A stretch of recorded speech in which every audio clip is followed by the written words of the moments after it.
Anime की शुरुआत होती है एक लड़के हारू के साथ, जो कि अकेला एक अलग ही दुनिया में पहुंच जाता है, जहां उसे हर दिन जिंदा रहने के लिए हर मॉन्स्टर और गोब्लिन से लड़ना पड़ता है। लेकिन उसकी जिंदगी में ज्यादा कुछ नहीं बदला, क्योंकि अपने असली दुनिया में भी हारू एक टोटल लूजर ही था। ना उसके पास कोई दोस्त था, ना ही कोई लड़की और ना ही कोई फ्यूचर। उसके स्कूल में कोई उस पर ध्यान भी नहीं देता था, क्योंकि वो कभी किसी ग्रुप का पार्ट ही नहीं था। स्कूल में सब ग्रुप्स में बने हुए थे, एक था बदमाशों का और एक था कूल और बहुत ही पॉपुलर लड़कों का, एक नर्स का जो कि हर वक्त पसीने में भीगे रहते थे, और एक था उन लड़कियों का जिनके चेहरे पर हमेशा घमंड चढ़ा रहता था। हारू सिर झुकाकर अपने डेस्क पर फिर से झुक जाता है, सोचता है कि इस दुनिया में उस जैसे बेकार लड़की की कोई जगह नहीं है। तभी अचानक सब क्लासमेट्स पागल जैसे बिहेव करने लगते हैं, क्योंकि उनके सामने एक चमत्कार गोल्डन लाइट सर्कल क्लासरूम के बीच में उभर आया होता है। हारू, जो कि एक टिपिकल मांगा फैन होता है, तुरंत समझ जाता है कि ये सब किसी दूसरी दुनिया में जाने वाले सीन है, लेकिन वो सोचता है कि ये सब उसके बस का नहीं है, इसलिए चुपचाप वहाँ से निकलने की कोशिश करता है। लेकिन जैसे ही वो डोर खोलने की कोशिश करता है, पता चलता है कि वो टाइट सील है। चाहे जितनी भी कोशिश कर लो, दरवाजा नहीं खुलता।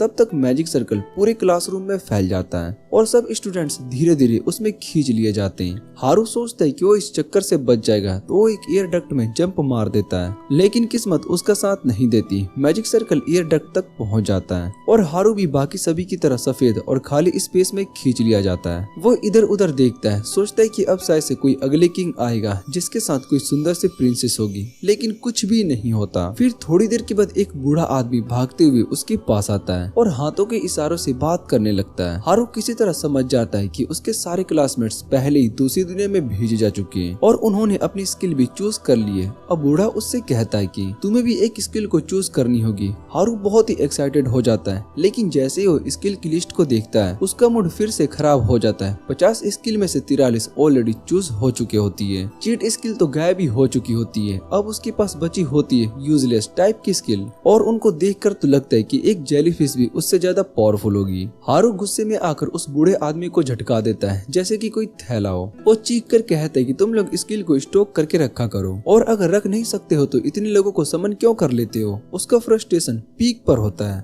बूढ़ा भी गुस्से में आ जाता है और उसे धक्का दे देता है। फिर कहता है कि तेरे जैसे लड़के को बेस्ट स्किल मिलने के बाद भी जिंदा नहीं बच सकते, तुम्हारा तो सर्वाइवल का चांस ही 0 है। तब वो बूढ़ा आदमी उसे बची हुई सारी स्किल दे देता है और उसे सीधा नीचे नई दुनिया में धकेल देता है। हारू आंखें फाड़ कर देखता है, उसके आसपास एक घना जंगल होता है। वो थोड़ा सा घबराया हुआ होता है, लेकिन तभी उसे जमीन पर एक पाउच मिलता है। जब वो उसे उठाकर देखता है तो उसमें अनलिमिटेड सामान रखने की कैपेसिटी होती है, एक खाली यूजफुल आइटम। लेकिन पाउच के अंदर की चीजें बिल्कुल बेसिक होती है। फिर अपने स्टेट्स को चेक करने की कोशिश करता है। तभी स्क्रीन पर 2 डाइस दिखाई देते हैं। जैसे वो उन्हें थ्रो करता है, दोनों डाइस पर M लिखा होता है। उसे समझ में नहीं आता है कि इसका मतलब क्या है, लेकिन सिस्टम कहता है कि सारी पॉइंट्स एक स्किल में डालने हैं। वो सोचता है कि M का मतलब कहीं माइनस तो नहीं है, इसलिए सेफ खेलता है और सब कुछ लक स्टेट में डाल देता है। तभी उसे पता चलता है कि M का मतलब एक्चुअली मैक्सिमम था और अब उसकी लक स्टेट बहुत ही फुल हो चुकी है। उसके बाद उसे एक और एबिलिटी मिलती है वाइल्ड बीस्ट को टेम करने की, जो उसे इसलिए मिली है क्योंकि वो हमेशा अकेला रहता था। वो आसपास देखता है कि शायद से कोई और क्लासमेट्स तो नहीं है, लेकिन कोई नहीं होता। तब वो डिसाइड करता है कि अपना घर खुद बनाएगा, जैसे वो यूट्यूब पर देखता था कि लोग मिट्टी से घर कैसे बनाते हैं। जंगल से गुजरते हुए उसके मन में डर होता है कि कोई बड़ा मॉन्स्टर सामने ना आ जाए। तभी एक और स्किल आइटम निकलता है कॉन्टैक्ट लेंस का। जैसे ही वो उसे पहनता है, उसे हर चीज के स्टेट्स दिखाई देने लगते हैं। एक काफी पावरफुल और यूजफुल स्किल होती है। वो हैप्पीली आगे बढ़ता है और आसपास के हर्ब्स ढूंढता है, वेनोम मशरूम्स और भी काफी यूजफुल चीजें जिनको वो बेचकर अच्छा पैसा कमा सकता है। और उसके पास तो वो पाउच भी है जिसमें जितना चाहे उतना सामान रख सकते हैं। फिर वो अपना पानी पीता है और जंगल में आगे बढ़ने लगता है। तभी उसे एक केव मिलती है। वो भगवान से प्रार्थना करता है कि अंदर कोई मॉन्स्टर ना हो, और धीरे से केव के अंदर चला जाता है। केव के अंदर अंधेरा होता है, तो अपना लालटेन और मैजिक टेंट निकालता है और वहाँ आराम से टेंट लगा लेता है। रात तक वो फायरवुड को इकट्ठा करता है और अपनी टेम्परेचर मैजिक से आग जला लेता है ताकि जंगल के जानवर दूर रहे। उस रात वो पहली बार चैन से सोता है। अगले दिन जब वो उठता है तो वो देखता है कि उसके कुछ स्किल लेवल अप हो चुके हैं, लेकिन वो थोड़ा थका हुआ होता है, तो बस आसपास चेक करता है कि सब कुछ सेफ है या फिर नहीं। तब उसे लगता है कि उसकी मॉन्स्टर रिपेलिंग टेक्निक्स ने काम कर दिया है। थोड़ी देर के बाद हारू को भूख लगने लगती है, तो वो फिर से आग जलाता है अपना पैन निकालता है और मशरूम और बीफ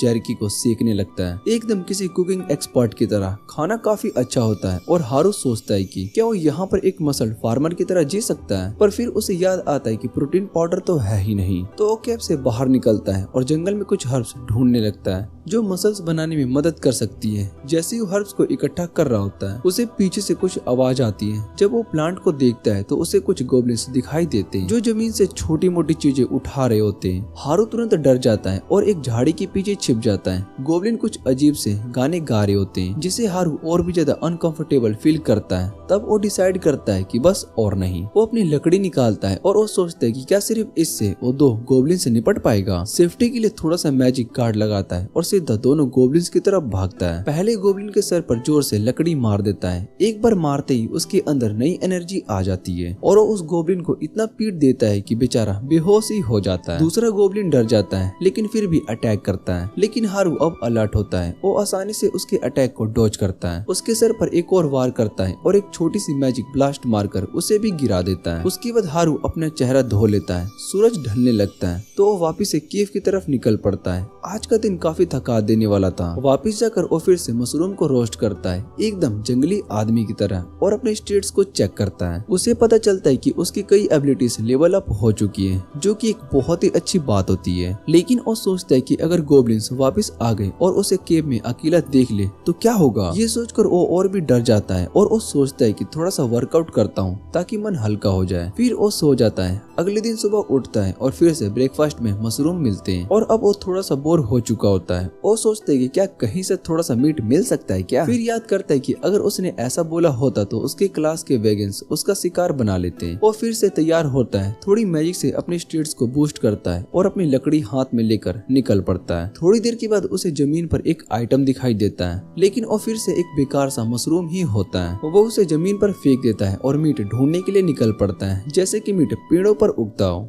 थोड़ी देर के बाद उसकी अकल ठिकाने आ जाती है और वो डिसाइड करता है कि अब टाइम आ गया है अपनी मैजिक स्किल पर काम करने का। वो एक बार फिर से अपने स्टेट्स को बूस्ट करता है और जंगल की तरफ रन करना स्टार्ट कर देता है और उसे खुद भी बहुत ही शौक लगता है क्योंकि अब उसकी स्पीड पहले से काफी ज्यादा बढ़ चुकी होती है। उसका बॉडी हल्का फील कर रहा होता है और वो एकदम से फास्ट और स्मूथ मूव कर पा रहा होता है। सिर्फ स्पीड ही नहीं, उसके अटैक और भी पावरफुल और क्विक हो चुके होते हैं। वो डिसाइड करता है कि इस न्यू पावर का टेस्ट किया जाए और पास ही कुछ गोब्लिन्स मिल जाते हैं। वो बिना किसी सेकंड थॉट के एक फाइट में जंप करता है और पहले गोब्लिन को अपनी वुड से एक थप्पड़ जैसा स्मैक कर देता है। फिर दूसरे के हेड पर भी एक बहुत ही जोर का शॉट मार देता है। ये देखकर बाकी गोब्लिन्स बहुत ही गुस्सा हो जाते हैं और उसमें से एक जैकेट गोब्लिन कब ले आता है। हारू अपनी पुरानी आदत के मुताबिक बुशेस में छिप जाता है जैसे कोई छोटा डरा हुआ बच्चा हो और वहाँ से चुपके से निकल जाता है। उसका बस हो गया होता है फॉर द डे। तो वापिस से केव में लौट आता है। केव में जाकर वो सोचता है कि आज क्या किया जाए और बेडरूम में कुछ डाई प्रोजेक्ट्स करना शुरू कर देता है। लिटरली एक का टेबल बनाने की कोशिश करता है। नेक्स्ट मॉर्निंग तक वो काफी प्रो हो चुका होता है और एक स्टूल और कॉफी टेबल सक्सेसफुली असेंबल कर लेता है। अब उसको अपनी केव की सिक्योरिटी टाइट करनी पड़ती है, तो वो केव के एंट्रेंस पर एक वुडन गेट इंस्टॉल कर देता है ताकि बिना उसकी परमिशन के कोई भी अंदर न आ सके। रात में उसका पेशेंस टूट जाता है क्योंकि बिना मीट के रहना मुश्किल हो रहा था, तो वो छोटा मोटा हंटिंग करने के लिए निकल जाता है। किस्मत उसके साथ होती है और एक रैबिट दिख जाता है जो कि जंगल में भाग रहा होता है। हारू एक वाइल्ड कैट की तरह उसे पकड़ लेता है और उसकी स्माइल एक मोस्टर जैसी हो जाती है। मीट का सोचकर ही वो बहुत ही खुश हो रहा था। तभी उसे कुछ लोगों की प्रेजेंस फील होती है और वो एकदम से अलर्ट हो जाता है। अराउंड देखते ही उसकी आंखों के सामने बहुत ही शॉक हो जाता है। उसके सामने वही डेलिकेंट्स आ रहे होते हैं जिनके साथ वो कभी डील नहीं करना चाहता। वो तुरंत एक बार फिर से बुशेस के पीछे छिप जाता है और साइलेंटली वॉक अवे करने लगता है। बट तभी उसकी इडियट सेंस फिर से एक्टिवेट हो जाते हैं। वो अपनी स्पेशल साइट एबिलिटी का यूज करता है जो कि उसे आसपास का सब कुछ क्लियरली दिखाने लगती है। उसे दिखाई देता है कि एक साइड से क्लास थॉट्स आ रही है और दूसरी तरफ से सेम आंख इंजॉयर्स और क्रीपी नट्स, और तभी उसका मूड और खराब हो जाता है। उसका मन करता है कि कुछ भी हो जाए इन सब से दूर रहना है। और तभी वो देख लेता है क्लास प्रेसिडेंट के लीड में आ रही वेगन गर्ल को। वो तुरंत बनी को छोड़ देता है और वो सोचते है कि क्या उसे उस क्लास प्रेसिडेंट से मिलना चाहिए क्योंकि वो उसके लिए हमेशा अच्छी रही है और वो उसे फर्स्ट ग्रेड से जानता है। बट फिर उसके अंदर का अलोन वॉरियर जाग जाता है और वो अपने आप को फोर्स करता है कि नहीं, अब वो किसी का फॉलोवर नहीं बनेगा, वो खुद का बॉस है और इस वर्ल्ड को अकेला ही कॉन्क्यूर करेगा। इसके बाद हम देखते हैं कि हारू अपने अकेले लाइफ को सेलिब्रेट कर रहा होता है, लेकिन थोड़ा ज्यादा ही खुश हो जाता है और आवाज कर देता है। ये आवाज तुरंत डेलिक्वेंट ग्रुप सुन लेता है। हारू डर जाता है कि कहीं वो लोग उसे पकड़कर वेज ना ले दे, इसलिए वो तुरंत बुशेस के अंदर ही छुप जाता है। तभी उसमें से एक घमंडी लड़का कुछ गड़बड़ महसूस करता है और बुशेस की तरफ बढ़ता है, लेकिन उसी वक्त एक खरगोश आ जाता है जो कि हारू को बचा लेता है और डेलिक्वेंट्स उसे इग्नोर करके बोर होके वापस चले जाते हैं। हारू उनके पीछे पीछे नदी के किनारे तक पहुंच जाता है, जहां वो सब बैठकर नॉर्मल बातें करने लगते हैं जो कि आम लड़के करते हैं। हारू उनके फादरलेस बिहेवियर को देखकर बहुत ही परेशान हो जाता है और वो सोचता है कि क्लास रिप्रेजेंटेटिव कभी भी ऐसे लड़कों के जाल में नहीं आएगी। तभी उसकी नजर पड़ती है उन डेलिक्वेंट्स के एक नर्ड लड़के टेनिका को पकड़ कर रखा होता है और उसे गूगल की तरह अपने ट्रेड स्किल का यूज करके आंसर निकलवा रहे होते हैं। थोड़ी देर के बाद वो सब उस पर स्ट्रीम की तरह बाकी क्लासमेट्स को ढूंढने के लिए निकल जाते हैं, लेकिन हारू उन सब में इंटरेस्टेड नहीं होता है, इसलिए वो वापिस से अपनी केव में आ जाता है और कुछ मशरूम्स पकाकर अपने स्टेट्स को चेक करता है। वहाँ पर उसे पता चलता है कि उसकी लोनर स्किल लेवल अप हो गई है, क्योंकि उसने अपने क्लासमेट से दूर रहने का चूज किया। लेकिन फिर भी उसका लेवल सिर्फ 3 ही था और ये शायद से उसकी दूसरी स्किल मास्टर ऑफ नॉन की वजह से था। मतलब वो किसी एक स्किल में मास्टर नहीं बन सकता, लेकिन साथ ही वो थोड़ा थोड़ा हर चीज में अच्छा है। उसकी एक और स्किल ब्लॉक हार्ट थी, जो कि उसके लिए एक पजल जैसी थी, क्योंकि सुनने में बस वो एक गाली की तरह लग रही थी। हारू अपना स्ट्रेस खाने में निकालता है, जैसे एवरेज अमेरिकन गर्ल्स करती है, और फिर सो जाता है। रात को उसे नींद नहीं आती, क्योंकि बार बार कोई बहुत ही शोर कर रहा होता है। हारू सोचता है कि शायद से डेलिक्वेंट्स होंगे और चेक करने के लिए बाहर निकलता है, लेकिन बाहर उसे नट्स गोब्लिन के साथ लड़ते हुए दिखाई देते हैं। उनकी फाइटिंग देखकर लग रहा होता है कि जैसे उनको मार्शल आर्ट्स का पूरा ज्ञान हो, जिसे देखकर हारू हंसता है और वो सोचता है कि इसे इन गधे लोगों की हेल्प करनी चाहिए। लेकिन जब उनके स्टेट्स को चेक करता है तो उसे पता चलता है कि उन सब के पास चीट स्किल है, जो कि उससे कई गुना ज्यादा पावरफुल है और उनका लेवल भी उससे कई गुना हाई है। उसे याद आता है कि उसकी क्लास में सभी टॉप स्टूडेंट्स हैं, कोई एथलीट है, कोई जीनियस नर्ड है और कुछ सेलिब्रिटी के बच्चे भी हैं। सिर्फ वो ही एक एवरेज इंसान है इस क्लास में। ये सोचकर हारू डिसाइड करता है कि नट्स अपना खुद का ध्यान रख लेंगे और वो वापिस से सो जाता है। लेकिन तभी उसे एक अजीब सी प्रेजेंस फील होती है, जो कि उसे तुरंत अलर्ट मोड में ले जाती है। सीन कंटिन्यू होता है, जहाँ पर हारू अपने पीछे मुड़ता है और वो देखते है कि 2 गोब्लिन्स चुपके से नर्ड के पीछे घुस रहे होते हैं। उनके हाथ में बड़ी बड़ी क्लब्स होते हैं और वो सीधा अटैक करने वाले होते हैं। हारू को नट्स पर थोड़ा सा तरस आ जाता है और वो उनकी मदद करने का डिसाइड करता है। वो तुरंत अपनी मोटी सी लकड़ी लेकर दोनों गोब्लिन्स को एक ही स्विंग में उड़ा देता है, जिससे कि वो दूर जाकर गिरते हैं। नट्स पलट कर देखते हैं और हारू को वहाँ पर देखकर बहुत ही हैरान हो जाते हैं, लेकिन उसकी मदद के लिए उसका शुक्रिया भी करते हैं। हारू उन्हें अपनी केव की तरफ ले आता है। केव को देखकर नट्स और भी शौक हो जाते हैं, क्योंकि वो बिल्कुल साफ सुथरी होती है। उसके अंदर हर तरह के यूजफुल आइटम होते हैं। नट्स बहुत ही हैरान हो जाते हैं कि आखिर हारू ने ऐसी केव को सेटअप कैसे कर ली, और मजे की बात ये होती है कि अंदर एक भी एनीमे बॉडी पिलो नहीं होता। नट्स उससे पूछते हैं कि तुमने ये सब कैसे किया। हारू उन्हें बताता है कि उसके पास अर्थ मैजिक और कुछ और भी लो लेवल की मैजिक स्किल है, जिनसे उसने ये सब सेटअप किया। फिर हारू उनसे पूछता है कि बाकी क्लासमेट्स कहाँ पर हैं। ये सुनकर सब नट्स बहुत ही चुप हो जाते हैं। ग्लासेस वाला नट नीचे देखकर फाइनली हारू को बताता है कि वो सब लोग अभी भाग रहे हैं। हारू बहुत ही हैरान हो जाता है और वो पूछता है कि इसका मतलब क्या है। तब नट समझाता है कि जिस दिन सबको नए वर्ल्ड में भेजा गया था, सब बहुत ही शौक में थे। कोई भी नहीं समझ पा रहा था कि आखिर हो क्या रहा है, लेकिन नट्स को तुरंत समझ में आ गया कि एक अलग ही अल्टरनेट वर्ल्ड है, जहां उन्हें चीट स्किल मिली है। इसलिए उन्होंने सिचुएशन को समझकर अपना फायदा उठाना शुरू कर दिया। इसके बीच एस वाले बच्चे चिल्लाने लगे और कुछ लड़कियां बोर हो रही थी। क्लास रिप्रेजेंटेटिव सबको शांत करने की कोशिश कर रही थी। तभी डेलिक्वेंट्स को लगा कि नट्स को सब कुछ पता है और उन्होंने धमकी दी कि अगर उन्होंने सच नहीं बताया तो वो उनकी पिटाई करेगा। लेकिन उनके कुछ करने से पहले ही एक बड़े ग्रुप का गोब्लिन ने उन सभी को घेर लेता है। ये देखकर लड़कियां फूट फूट कर रोने लगती है और डेलिक्वेंट्स भी एकदम से डरे हुए बच्चे जैसा बिहेव करने लगते हैं और कोने में जाकर चिपक जाते हैं। लेकिन यही वो मोमेंट था जिसका हर नर्ड जिंदगी भर इंतजार करता है। नर्ड्स ने तुरंत अपना कंट्रोल ले लिया। उन्होंने अपनी एबिलिटीज का यूज करके और फैंटेसी वर्ल्ड्स का ज्ञान लगाकर इजीली गोब्लिन को हरा दिया। थोड़े एवरेज समस्लिक फैन ने भी उनकी मदद की और सबने मिलकर उस एरिया के सारे गोब्लिन को मार गिराया। लड़ाई खत्म होते ही क्लास रिप्रेजेंटेटिव ने फिर से सबको लीड किया और उन्होंने नदी के किनारे एक ओपन जगह ले आई, जहां वो आसानी से किसी भी डेंजर को देख सकते थे। उसके बाद नर्स ने सबको बेसिक समझाया और सबने मिलकर अपने कैंप को सेटअप किए। क्लास रेप ने हर किसी के बीच में काम को बांट दिया ताकि ग्रुप स्मूथली चल सके। सब कुछ ठीक हो सकता था अगर पूरी क्लास एक यूनिट बनकर काम करती, लेकिन असल में सब अलग ही निकले। सबसे पहले लड़कियां ही तैयार हो गई कि उन्हें टेंट लगाने और काम काम करने का कोई शौक नहीं है। उन्होंने डिसाइड किया कि वो अपना रास्ता अलग निकालेगी। उनके पीछे डेलिक्वेंट्स ने भी ग्रुप को छोड़ दिया। क्लास रिप्रेजेंटेटिव ने उन्हें रोकने की पूरी कोशिश की, लेकिन वो फेल हो गई और धीरे धीरे पूरी क्लास टुकड़ों में बट गई। हर एक ग्रुप का अपना अलग रास्ता पकड़कर चला गया। इस सब के बाद क्लास रिप्रेजेंटेटिव के पास सिर्फ नर्ड्स और कुछ स्टूडेंट्स बचे जो टीम बनाकर चलने की कोशिश कर रहे थे, लेकिन बाकी सब इनकम्प्लीट थे। इसलिए सारा काम नर्ड्स के ऊपर आ गया, चाहे गोब्लिन से लड़ना हो या कैंप को सेव रखना। नर्ड्स रिस्पॉन्सिबल बन गए थे। नर्ड्स अपना लेवल भी जल्दी से जल्दी बढ़ाना चाहते थे, क्योंकि उन्हें पता था कि 2 डेंजरस स्किल ऐसी है जो कि बाकी सब पर कंट्रोल कर सकती है। और अफसोस की बात ये होती है कि वो दोनों स्किल डेलिक्वेंट्स के पास चली गई थी, जिन पर बिल्कुल भी ट्रस्ट नहीं किया जा सकता था, और उन स्किल से बचने का सिर्फ एक ही तरीका था, अपने मैजिक रेजिस्टेंस को हाई लेवल तक अपग्रेड करना। डेलिक्वेंट्स ने भी ये बात को समझ ली और उन्होंने अपना लेवल अप करना स्टार्ट कर दिया, ताकि उनके कंट्रोल स्किल सब पर काम कर सके और उस सब पर राज कर सके। नर्स ने अपना ये प्लान क्लास रैप को बताया और उसने डिसाइड किया कि वो भी ट्रेनिंग करेगी और अपना लेवल बढ़ाएगी। कुछ दिनों के अंदर ही डेलिक्वेंट्स ने माइंड कंट्रोल स्किल को सीख ली और तभी उन्हें क्लास रैप नियरली बाय मिल गई। उन्होंने तुरंत उस पर स्पेल का यूज करने की कोशिश की, लेकिन क्लास रैप अपने ही प्लान में थी। उसने तुरंत उन्हें शॉक देकर नीचे गिरा दिया।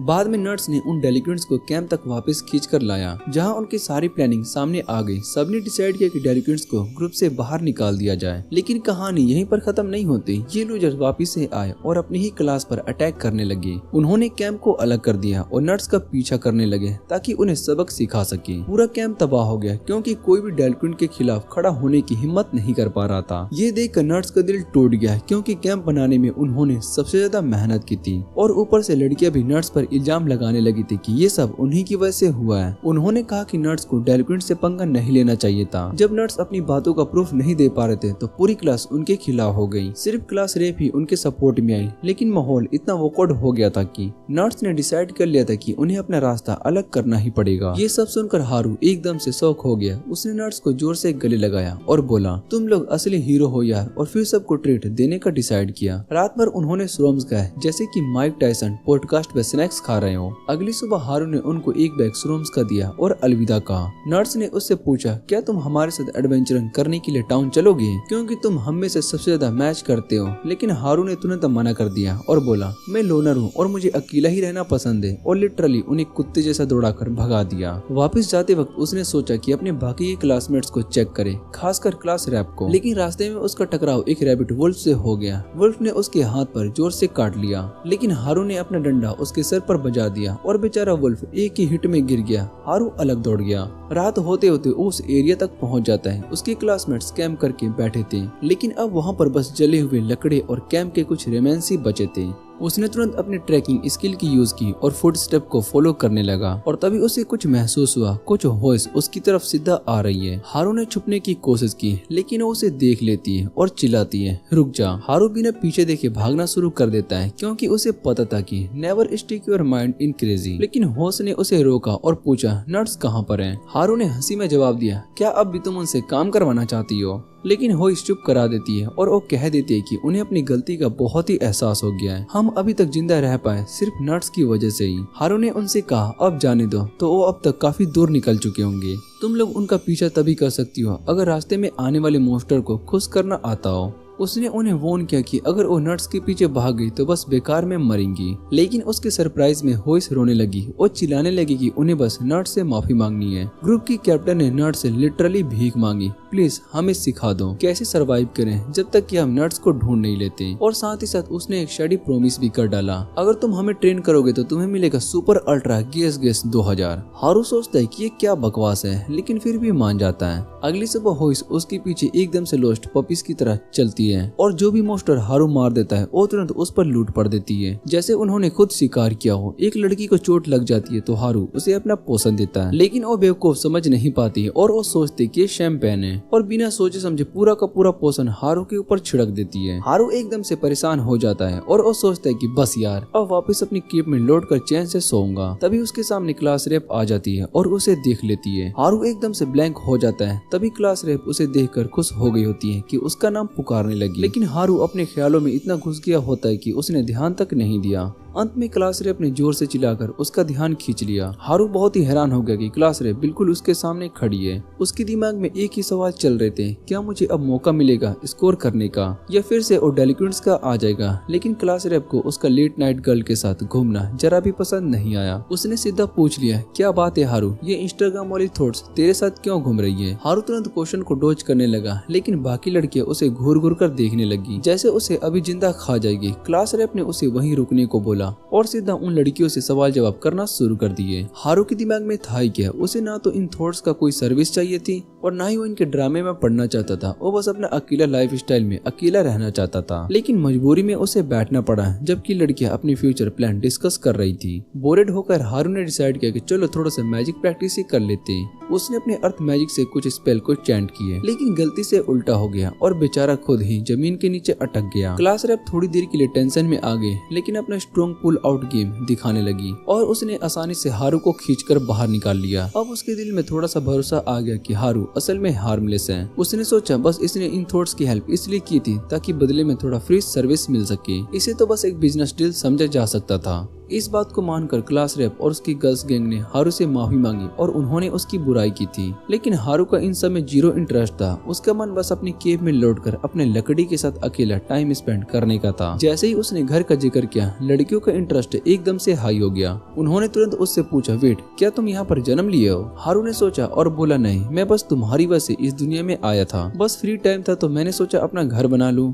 ये सुनकर गोल्ड ड्रैगन गैंग ने तुरंत अपना सीक्रेट मीटिंग शुरू कर दी और फिर क्लास रेप ने सीधा सवाल पूछा, तुम्हारा घर कितना बड़ा है? हारू ने थोड़ा कैलकुलेट करके बोला, लगभग 220 लोग आराम से आ जाएंगे और अगर थोड़ा फर्नीचर और बाथ हाउस हटा दूं तो और भी ज्यादा। लड़कियां ये सुनकर हिल गई। बाथ हाउस उनके लिए ये एकदम लग्जरी था। क्लास रेप चिल्लाई, मतलब तुम ऐस में रह रहे हो और हम बियर ग्रिल्स जैसे स्ट्रगल कर रहे हैं। अंत में क्लास रेप ने अपनी हिम्मत जोड़कर हारू से पूछा, क्या हम एक रात तेरे घर पर रुक सकते हैं? ये सुनकर हारू का दिमाग एकदम से शॉर्ट सर्किट हो गया। उसके दिमाग में तुरंत बहुत ही गंदी गंदी फैंटेसीज चलने लगी जिसमें की लड़कियां बहुत ही छोटे छोटे ड्रेस पहने हुई सामने थी। लेकिन क्लास रेप ने तुरंत जोर से डांटा, ओए स्कैंडिलियस, सोचना बंद कर दे। और बस फिर सब जंगल के रास्ते हारू के पीछे चल दिए। हारू ने अपनी गूगल मैप्स जैसी ट्रैकिंग स्किल को ऑन की और रात के अंधेरे में इजीली रास्ते चलने लगा, जबकि बाकी लड़के एक एक कदम उठाने में तकलीफ झेल रही थी।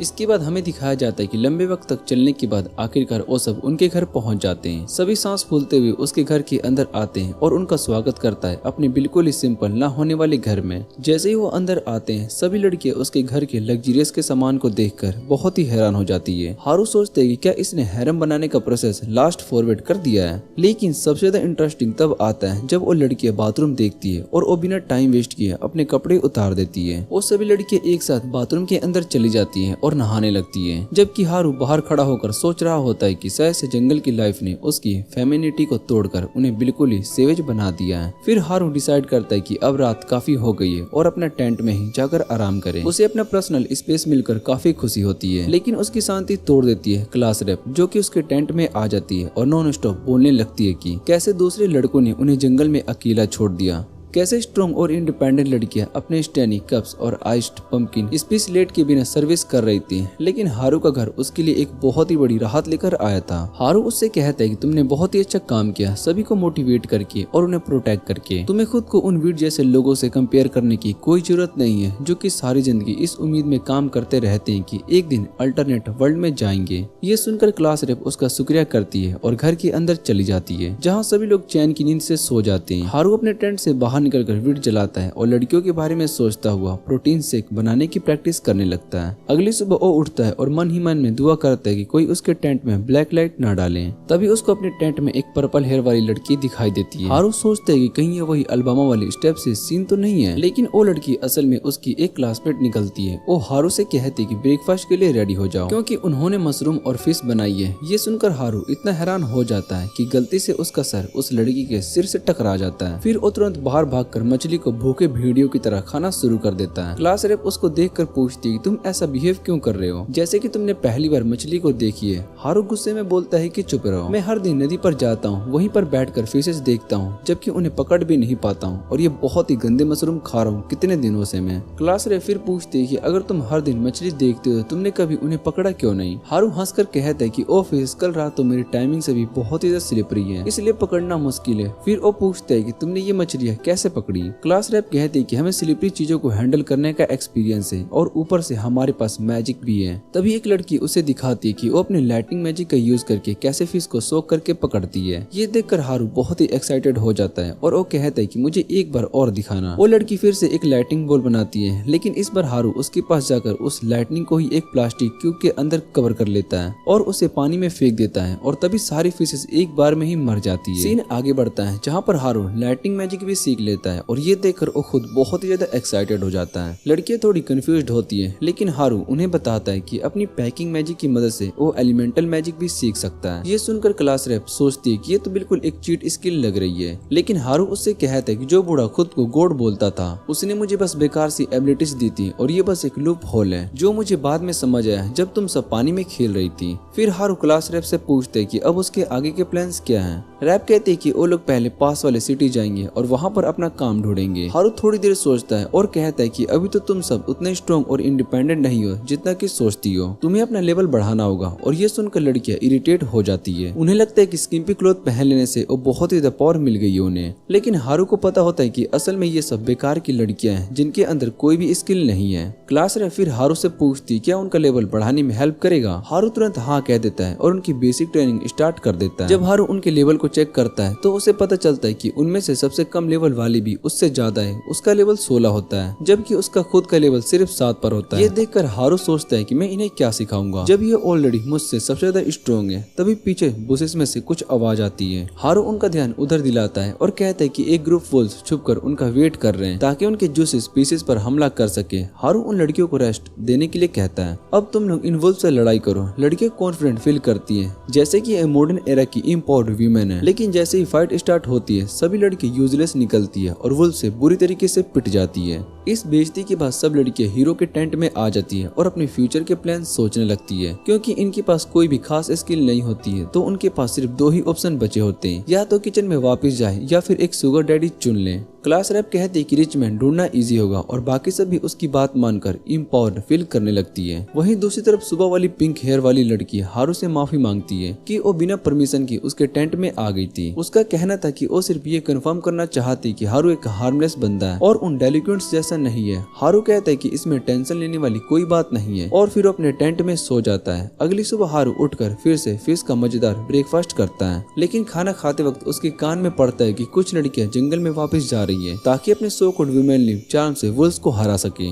लेकिन क्लास रैप समय पर उन्हें रोक देती है और कहती है कि प्रैक्टिस करना जरूरी है। और फिर प्रैक्टिस स्टार्ट होती है जहाँ पर ये सब गोब्लिन से लड़ाई करने लगती है ताकि अपने लेवल्स बढ़ा सके। ट्रेनिंग के बावजूद ये लड़कियां इतनी बेकार निकलती है कि इन्हें देखकर गार्बेज ट्रक भी रिफ्यूज कर देगा। वुल्फ्स के अगेंस्ट फाइट में ये सब एक एक करके हार जाती है। लेकिन कुछ और ट्रेनिंग के बाद रीमैच का दिन आता है। इस बार वुल्फ्स अपने आप पर काफी कॉन्फिडेंट होते हैं और लड़कियों को चिढ़ाने लगते हैं। हारू सोचता है कि शायद से ये बात इन लड़कियों को मोटिवेट करेगी, लेकिन कुछ लड़कियां तो लड़ाई के टाइम में सो रही होती है और कुछ बेकार एक्सक्यूज ढूंढ रही होती है ताकि उन्हें फाइट ना करना पड़े। पर हर कोई यूजलेस नहीं होता। पिंक हेयर वाली लड़की इन्विटेटिव लेती है और उसको देखकर कुछ और लड़कियां भी ज्वाइन कर लेती है। एक्सक्यूजन थोड़ा सा वीक होता है लेकिन फिर भी वो वुल्फ्स को आसानी से हरा देती है। इसके बाद सब सेलिब्रेट करते हैं और पार्टी शुरू होती है। हारू साइड में लेट कर सोचता है कि शायद से अब इसका काम इन लड़कियों के साथ खत्म हो गया। लेकिन क्लास रैप उसके पास आती है और पूछती कि अब हम कब नियर बाय टाउन के लिए निकल रहे हैं। ये सुनकर हारू बहुत ही हैरान हो जाता है क्योंकि उसने कभी कहीं जाने का प्लान नहीं बनाया था। लेकिन ये सब लड़कियां इतनी जिद्दी निकलती है कि उसे मजबूरन सिटी के लिए उसके साथ जाना पड़ता है। अगली सुबह हारू पिंक हेयर वाली लड़की के साथ अपना सामान पैक करने लगता है। क्लास रैप सभी को एक पेप टॉक देती है और उसका ध्यान हारू की तरफ जाता है जो अपनी छोटी सी बैग में हर एक चीज को भरने की कोशिश कर रहा होता है। क्लास रैप उससे कहती है कि तुम इतना सामान नहीं उठा सकते। काफी आर्ग्यू करने के बाद हारू फाइनली डिसाइड करता है कि अपना ज्यादा सामान छोड़ दे और पिंक हेयर वाली लड़की से कहता है कि तुम कहीं और रुककर इसे देखना। ये सुनकर क्लास रैप बहुत ही हैरान हो जाती है और वो कहती है कि हम पिंकी को यहाँ पर छोड़कर नहीं जाने वाले हैं। एक फाइनल चेक करने के बाद सब कंफर्म करते हैं कि उनके पास जरूरी आइटम्स हैं और फिर वो अपने नए एडवेंचर के लिए निकल पड़ते हैं। हारू खुला जंगल देखकर सोचता है कि अब सफर में उन्हें कितनी प्रॉब्लम्स फेस करनी पड़ेगी। वो क्लास रैप से कहता है कि अगर हमें इस जंगल से आजाद निकलना है तो हमें हमेशा एक साथ रहना होगा। लेकिन उन्हें पता ही नहीं होता है कि उसी रात जब बारिश स्टार्ट होती है, उन्हें एक क्लासमेट जो कि अकेला छोड़ गया था, वो अंधेरी जंगल में भाग रहा होता है, रोड्स और पत्थर पर गिरता हुआ। वो किसी छुपे हुए अटैक से बचने की कोशिश करता है, लेकिन कुछ दूर भागने के बाद वो नीचे गिर जाता है और पलटकर उसे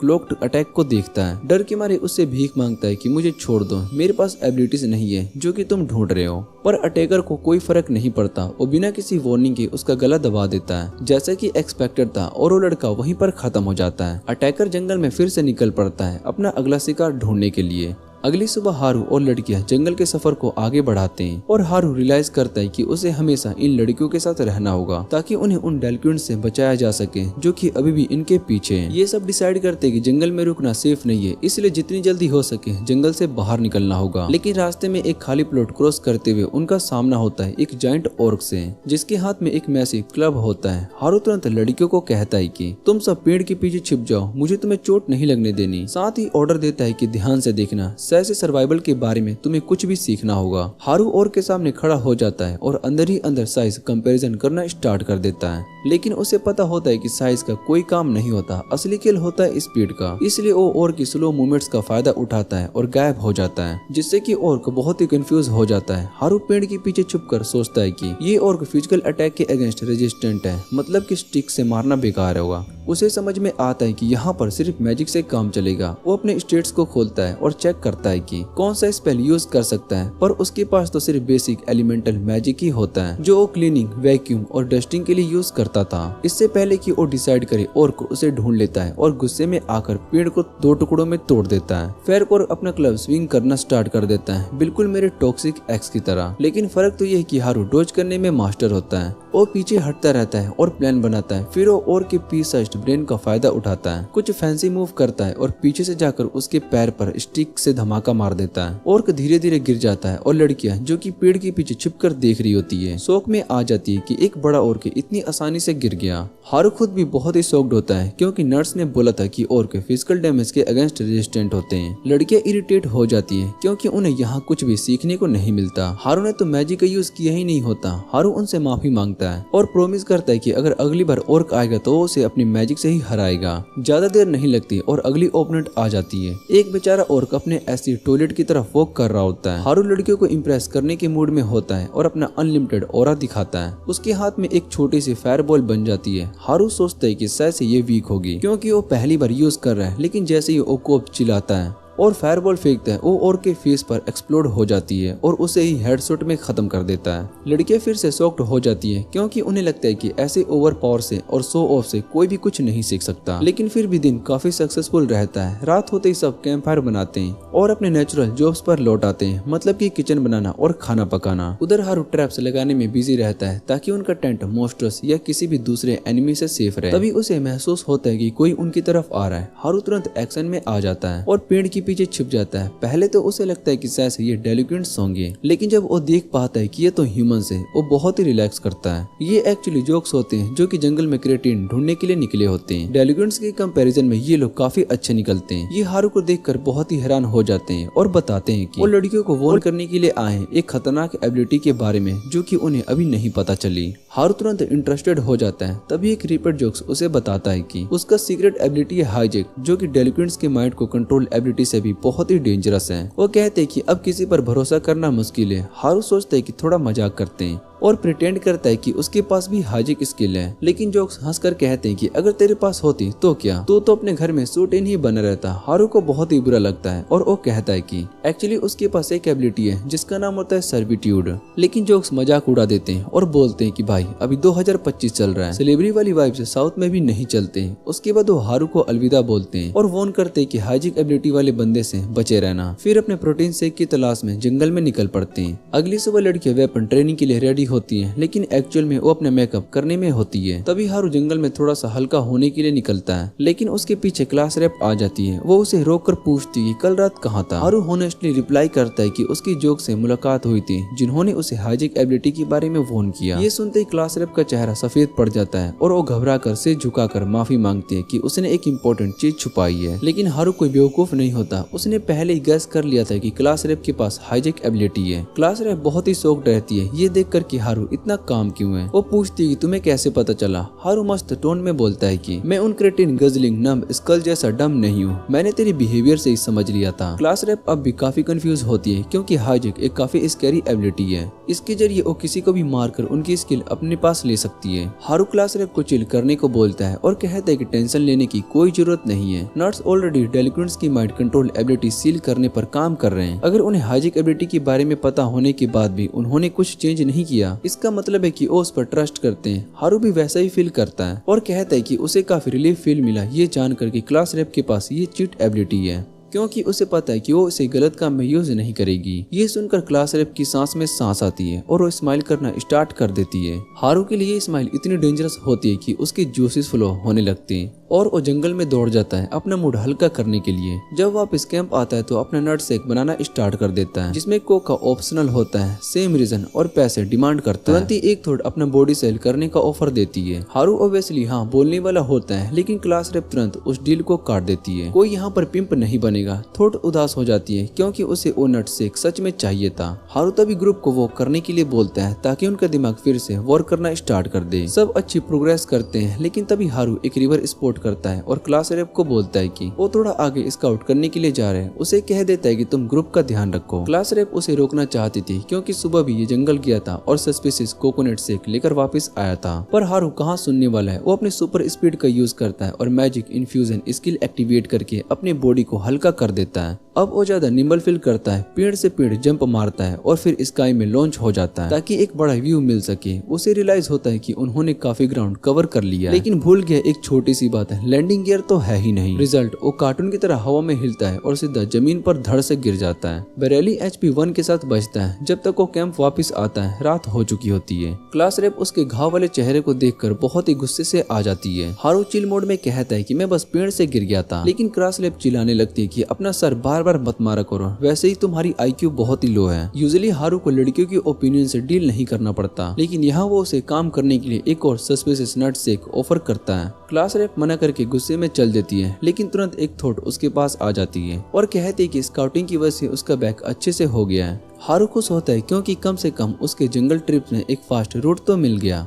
अगली सुबह थोड़ा रोना धोना और पानी वाली सीन के बाद ये लोग जंगल में और कुछ और से टकरा जाते हैं। वही लड़की सबसे पहले भाग निकलती है और भागने के चक्कर में बेचारी हारू को पैर के नीचे कुचल कर निकल जाती है। फिर काफी प्रॉब्लम फेस करते हुए और जंगल में दिनों तक ट्रेवल करने के बाद ये सब फाइनली जंगल के बाहर आ जाते हैं और सामने एक सुंदर सा सिटी का नजारा देखते हैं। तभी हारू को सडनली पता चलता है कि उसके पास एक नई स्किल अनलॉक हो गई है जिसका नाम होता है एयर वॉक। हारू उस स्किल को टेस्ट करता है और उसे देखकर खुद भी बहुत ही हैरान हो जाता है क्योंकि अब वो ऐसे हवा में चल सकता है जैसे कि स्टेयर्स चढ़ रहा हो। क्लास रेप ये देखकर बहुत ही शॉक्ड हो जाती है, पर हारू उसे चिल रहने को कहता है और खुद आसपास चेक करने लगता है कि कहीं कोई और डेंजर तो नहीं है। हारू हवा में काफी दूर तक चला जाता है, अपनी सर्विजन स्किल से दूर तक देखने लगता है। तभी उसे कुछ NPC दिखाई देते हैं जो कि मॉन्स्टर से लड़ रहे होते हैं। हारू पीछे लौटकर क्लास रेप को बताता है। रेप तुरंत कहती है कि हमें उनकी हेल्प करनी चाहिए। हारू को कंपटीशन बिल्कुल भी पसंद नहीं होता, इसलिए वो मना कर देता है और कहता है कि शायद से वो लोग बैंडिट्स भी हो सकते हैं। लेकिन क्लास रेप उससे रिक्वेस्ट करती है कि अगर वो लोग बैंडिट्स नहीं है तो वो बेचारे कहीं मर ना जाए। हारू सोचते है कि ये लड़के बिल्कुल ही पागल है, इसलिए वो उन्हें चिल रहने को कहता है और खुद अकेला ही चेक करने के लिए निकल जाता है। प्रॉब्लम ये होती है कि NPC बहुत ही दूर होते हैं। हारू अपनी स्मार्टनेस का यूज करता है और अलग अलग स्पेल को कंबाइन करके अपनी बॉडी को हल्का कर लेता है और विंड मैजिक से बूस्ट करता है। फिर एयर वॉक यूज करके हवा में स्टेप्स के जरिए स्पीड बढ़ा लेता है और जंप मारते मारते निकल जाता है। ये प्लान बहुत ही परफेक्ट काम करता है और हारू को समझ में आ जाता है कि अब वो बड़े आसानी से दूर तक ट्रेवल कर सकता है। पर मुसीबत तब आती है जब क्लास रेप उसी कोप को पकड़ लेती है और उसकी मैजिक में खींच जाती है। ज्यादा वेट होने पर और ब्रेक्स कंट्रोल ना कर पाने की वजह से हारू सीधा NPC के पास क्रैश लैंड करता है। इस एंट्री का रिजल्ट ये होता है कि मॉन्स्टर तुरंत मर जाते हैं और क्लास रेप बेचारी बेहोश हो जाती है। NPC उन्हें देखकर बहुत ही हैरान हो जाते हैं और सोचते हैं कि ये दोनों अजीब लोग कौन है। NPC अपना इंट्रोडक्शन देते हैं। उनका नाम होता है गेट और टी। वो बताते हैं कि वो एक क्विस्ट के लिए आए थे मॉन्स्टर को मारने, पर वो क्लियरली उसे हार रहे थे। अगर हारू नहीं आता तो वैसे ही मर जाते हैं। उनके ग्रुप की लड़कियां तुरंत अपना हीलिंग मैजिक का यूज करके एक दूसरे को हील करना स्टार्ट स्टार्ट करती है और फिर अपना कार्ड्स रिपेयर करने लगती है। हारू उन्हें ग्रिल्ड मशरूम खिलाता है। गेट जैसे ही एक बाइट लेता है उसे समझ में आता है कि नॉर्मल मशरूम नहीं है बल्कि बफ श्रॉम्स है, जो कि तुरंत उसकी स्ट्रेंथ को वापस दे देते हैं। हारू मशरूम बाकी पार्टी मेंबर्स को भी दे देता है और उनकी एनर्जी तुरंत वापस आ जाती है। सब ये सोचकर बहुत ही हैरान होते हैं कि भला कोई अननोन इंसान इतना वैल्यूएबल फूड रिसोर्स क्यों शेयर करेगा। लेकिन हारू के दिमाग में तो बस ये चल रहा होता है कि ये बूढ़े फोक्स अपने आसपास ऐसी होटिस लेकर बैठे हैं, जिसे देखकर वो इरिटेट हो जाता है और वो सोचता है कि अब इनकी वजह से इन्हीं पंच मार देता हूँ। पर तभी क्लास रेप होश में आती है और तुरंत हारू को रोक देती है। उसके कुछ ही देर के बाद बाकी सभी लड़कियां भी वापस आ जाती है और जैसे ही उनकी नजर खूबसूरत एल्स पर पड़ती है तो वो उनकी ब्यूटी रूटीन के बारे में पूछने लगती है। इनकी हेल्प करने के बदले में एनपीसी डिसाइड करते हैं कि वो सबको सिटी तक एस्कॉर्ट करेगा, जो कि इनके लिए एक बड़ी सी अचीवमेंट होती है। सिटी में एंट्री करते ही लड़कियां खुशी से पागल हो जाती है। हर जगह भागकर हर शॉप को चेक कर रही होती है, जैसे कि ये उनका नेक्स्ट एडवेंचर हो। हारू उन्हें ऐसे कुछ देखकर थोड़ा सा रिलैक्स फील करता है और वो सोचता है कि शायद से अब मेरा काम यहीं पर खत्म हो गया। तभी वो साइड में अपना जैक डेनियल्स लेकर चिल कर रहा होता है और लड़कियां बिल्डिंग्स देखकर बहुत ही एक्साइटेड हो जाती है। वो कपकेक जैसी लग रही होती है, जिसे देखकर उनका मुंह पानी पानी हो जाता है। क्लास रेप अपना कंट्रोल मेंटेन करने की कोशिश करती है, लेकिन वो अकेली सब कुछ मैनेज नहीं कर पा रही होती है, इसलिए वो हारू पर चिल्लाती है कि उसकी हेल्प करें। फिर वो अपनी एक व्हिसल बजाती है और जैसे ही वो बजती है सारी लड़कियां तुरंत उसके पास आ जाती हैं, जैसे कि ट्रेन डॉग्स हो। हारू ये देखकर बहुत ही शौक हो जाता है, क्लास रेप के पास इतनी पावर भी हो सकती है। ये देखकर हारू को थोड़ा सुकून मिलता है कि लड़कियां सेफ हैंड में है। लेकिन क्लास रेप इतनी आसानी से उनको नहीं छोड़ती। वो तुरंत प्लान बनाने लगती है और सबको बताती है कि सबसे पहले हमें एडवेंचरर गिल्ड में जाना होगा, जहाँ हम अपना लूट ट्रेड करेंगे और पैसे कमाएंगे। उसके बाद गिल्ड में अपना रजिस्ट्रेशन करेंगे और फिर फाइनली एक कॉम्फी बेड पर आराम से रात गुजारेंगे। सबको ये प्लान सही लगता है, लेकिन क्लास रेप ये भी कहती है कि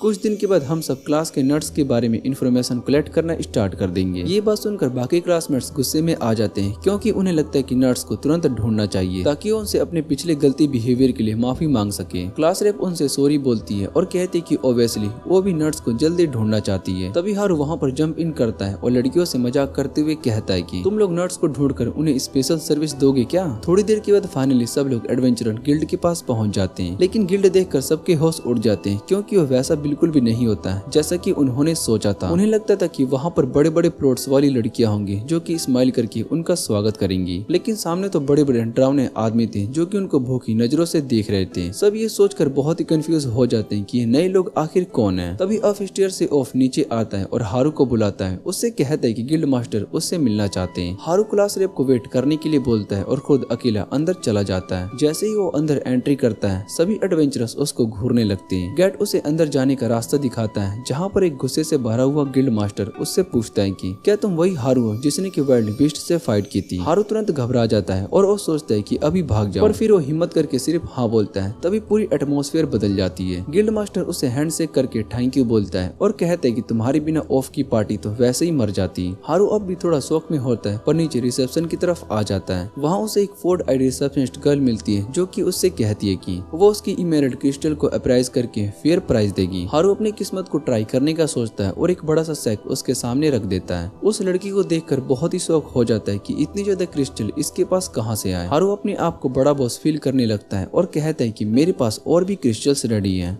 लेकिन लड़की कहती है कि अभी इतनी बड़ी क्वांटिटी अप्राइज करना पॉसिबल नहीं है और एक दिन का टाइम मांगती है। हारू एग्री कर लेता है और वापस हॉल में आता है, जहां उसे पता चलता है कि लड़कियां ऑलरेडी गिल्ड में रजिस्टर हो चुकी है। एडवेंचरस ये देखकर बहुत ही हैरान होते हैं, क्योंकि ऑलमोस्ट सभी लड़कियां लेवल 30 पर होती है, जो उनके एक्सपेक्टेशन से बहुत ही ऊपर होता है। पर हारू अंदर ही अंदर बहुत ही कॉन्फिडेंट होता है कि मैंने इन्हें ट्रेन किया और ये लोग अब लेवल 40 के एडवेंचरस को हरा सकती है। तभी एक क्लासमेट हारू को अंदर धकेल देता है और कहता है कि तुम भी रजिस्टर करो। हारू के माइंड में पहले कोई भी प्लान नहीं था एडवेंचरर बनने का, लेकिन सोचता है कि अभी अगर मैंने रजिस्टर कर लिया तो शायद से सब लड़कियां इंप्रेस हो जाएगी और मेरा लूजर लाइफ खत्म हो जाएगा। वो बड़े प्राउड से अंदर एंट्री करता है, जहाँ पर एक ब्लोंड रिसेप्शनिस्ट उसके स्टेट्स को चेक करती है, पर तुरंत ही उसे लूजर बोल देती है। वो कहती है गिल्ड में रजिस्टर होने के लिए तुम्हें कम से कम लेवल 10 और एक पार्टी के साथ होना जरूरी है। ये बात सुनकर हारू का दिल टूट जाता है और वो जमीन पर गिरकर सेकंड चांस मांगता है, लेकिन वो ब्लोंड उसे चिल्लाकर कहती है कि ग्रो अप करो और अपनी लुक्स इम्प्रूव करो, वरना तुम्हें कोई भी पार्टी में शामिल नहीं करेगा। और ये भी कहती है कि तुम्हें तभी सोलो एडवेंचरर बन सकते हो जब तुम लेवल 20 तक पहुंच जाओ, और तुम्हें प्रॉपर एडवेंचरर तब माना जाएगा जबकि तुम लेवल 30 तक पहुंचोगे। हारू ये सुनकर बिल्कुल टूट जाता है, क्योंकि उसे पता था कि अपने लोलन स्किल की वजह से वो कभी पार्टी ज्वाइन नहीं कर सकता और अभी वो लेवल 20 के आसपास भी नहीं है। वो सोचता है कि शायद से वो हमेशा के लिए लूजर ही बनकर रह जाएगा।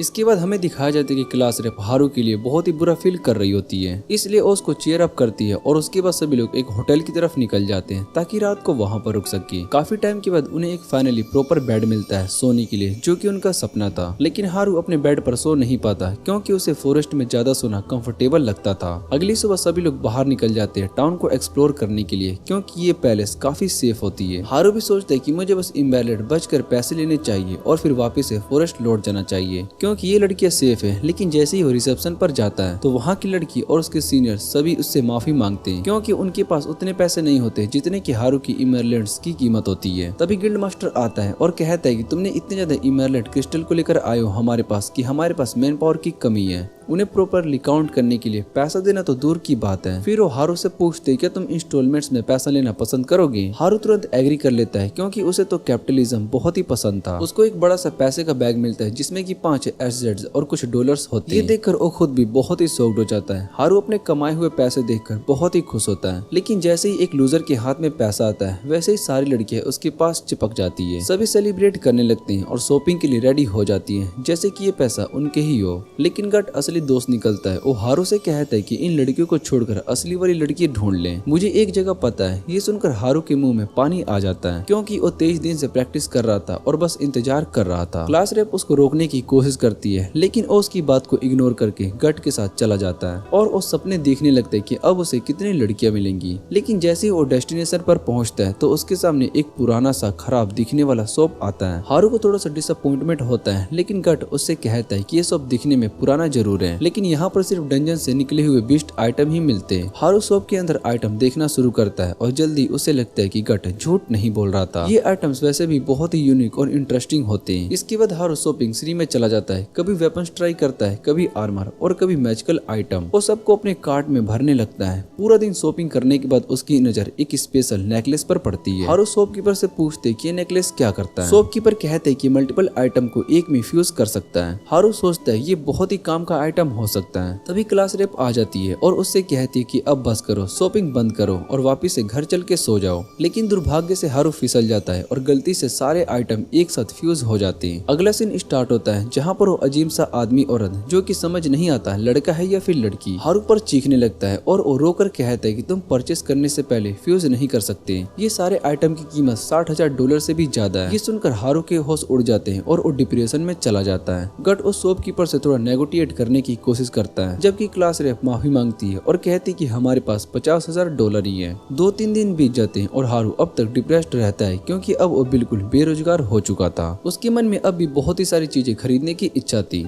लेकिन अब ना तो पैसे बचे होते हैं और वो बाहर जाकर ना तो क्रिस्टल कलेक्ट करने को जानता था, क्योंकि लेवल 20 से पहले वो क्वेस्ट को ले भी नहीं सकता और लड़कियों के साथ टाइम बिताने की कोशिश भी नहीं कर पाता क्योंकि क्लास रेप उसको पकड़ कर वापिस से टावर में बंद कर देगी। थोड़ा सोचने के बाद हारू डिसाइड करता है कि अब मुझे सिटी लाइफ छोड़ देनी चाहिए। फिर वो हैरी पॉटर का इनविजिबिलिटी क्लोक उठाता है और सीधे सब लड़कियों के सामने से निकल जाता है बिना पकड़े गए। लेकिन सिटी के बाहर निकलता है, बिना वजह के वो क्लोक उतार देता है और पागल की तरह रोड पर भागने लगता है। फिर वो पार्कोर करते हुए सिटी के वॉल क्रॉस करने की कोशिश करता है, लेकिन अपना ही नुकसान कर लेता है और वॉल पर ही अपने नट्स को तोड़ देता है। क्लास की स्पोर्टी लड़कियां उसे नीचे गिरती हुई देखती है और अपने मन में ही सोचती है कि अब ये कभी फादर नहीं बन पाएगा। उसका पूरा का पूरा प्लान फेल हो जाता है और उसे वापस से टाउन में भेज दिया जाता है। अगले दिन क्लास रेप उससे कहती है कि पनिशमेंट के रूप में अब तुम्हें यहाँ पर चुपचाप एक अच्छे की तरह बिहेव करना होगा। हारू दिखावा करता है कि वो एग्री कर गया है, लेकिन जैसे ही सब लोग चले जाते हैं वो तुरंत अपना क्लोक उठाता है और फिर से सिटी के बाहर निकल जाता है। इस बार वो क्लोक उतारता नहीं और सीधे गेट पर खड़े बड़े से गार्ड के सामने से निकल जाता है। थोड़ी देर में ही वो जंगल की तरफ भागने लगता है। रास्ते में उसे एक टूटा हुआ गाँव दिखाई देता है जहाँ पर गोब्लिन्स होते हैं, लेकिन हारू उन्हें इग्नोर कर देता है क्योंकि उसके अंदर हीरो वाली फीलिंग बिल्कुल भी नहीं थी।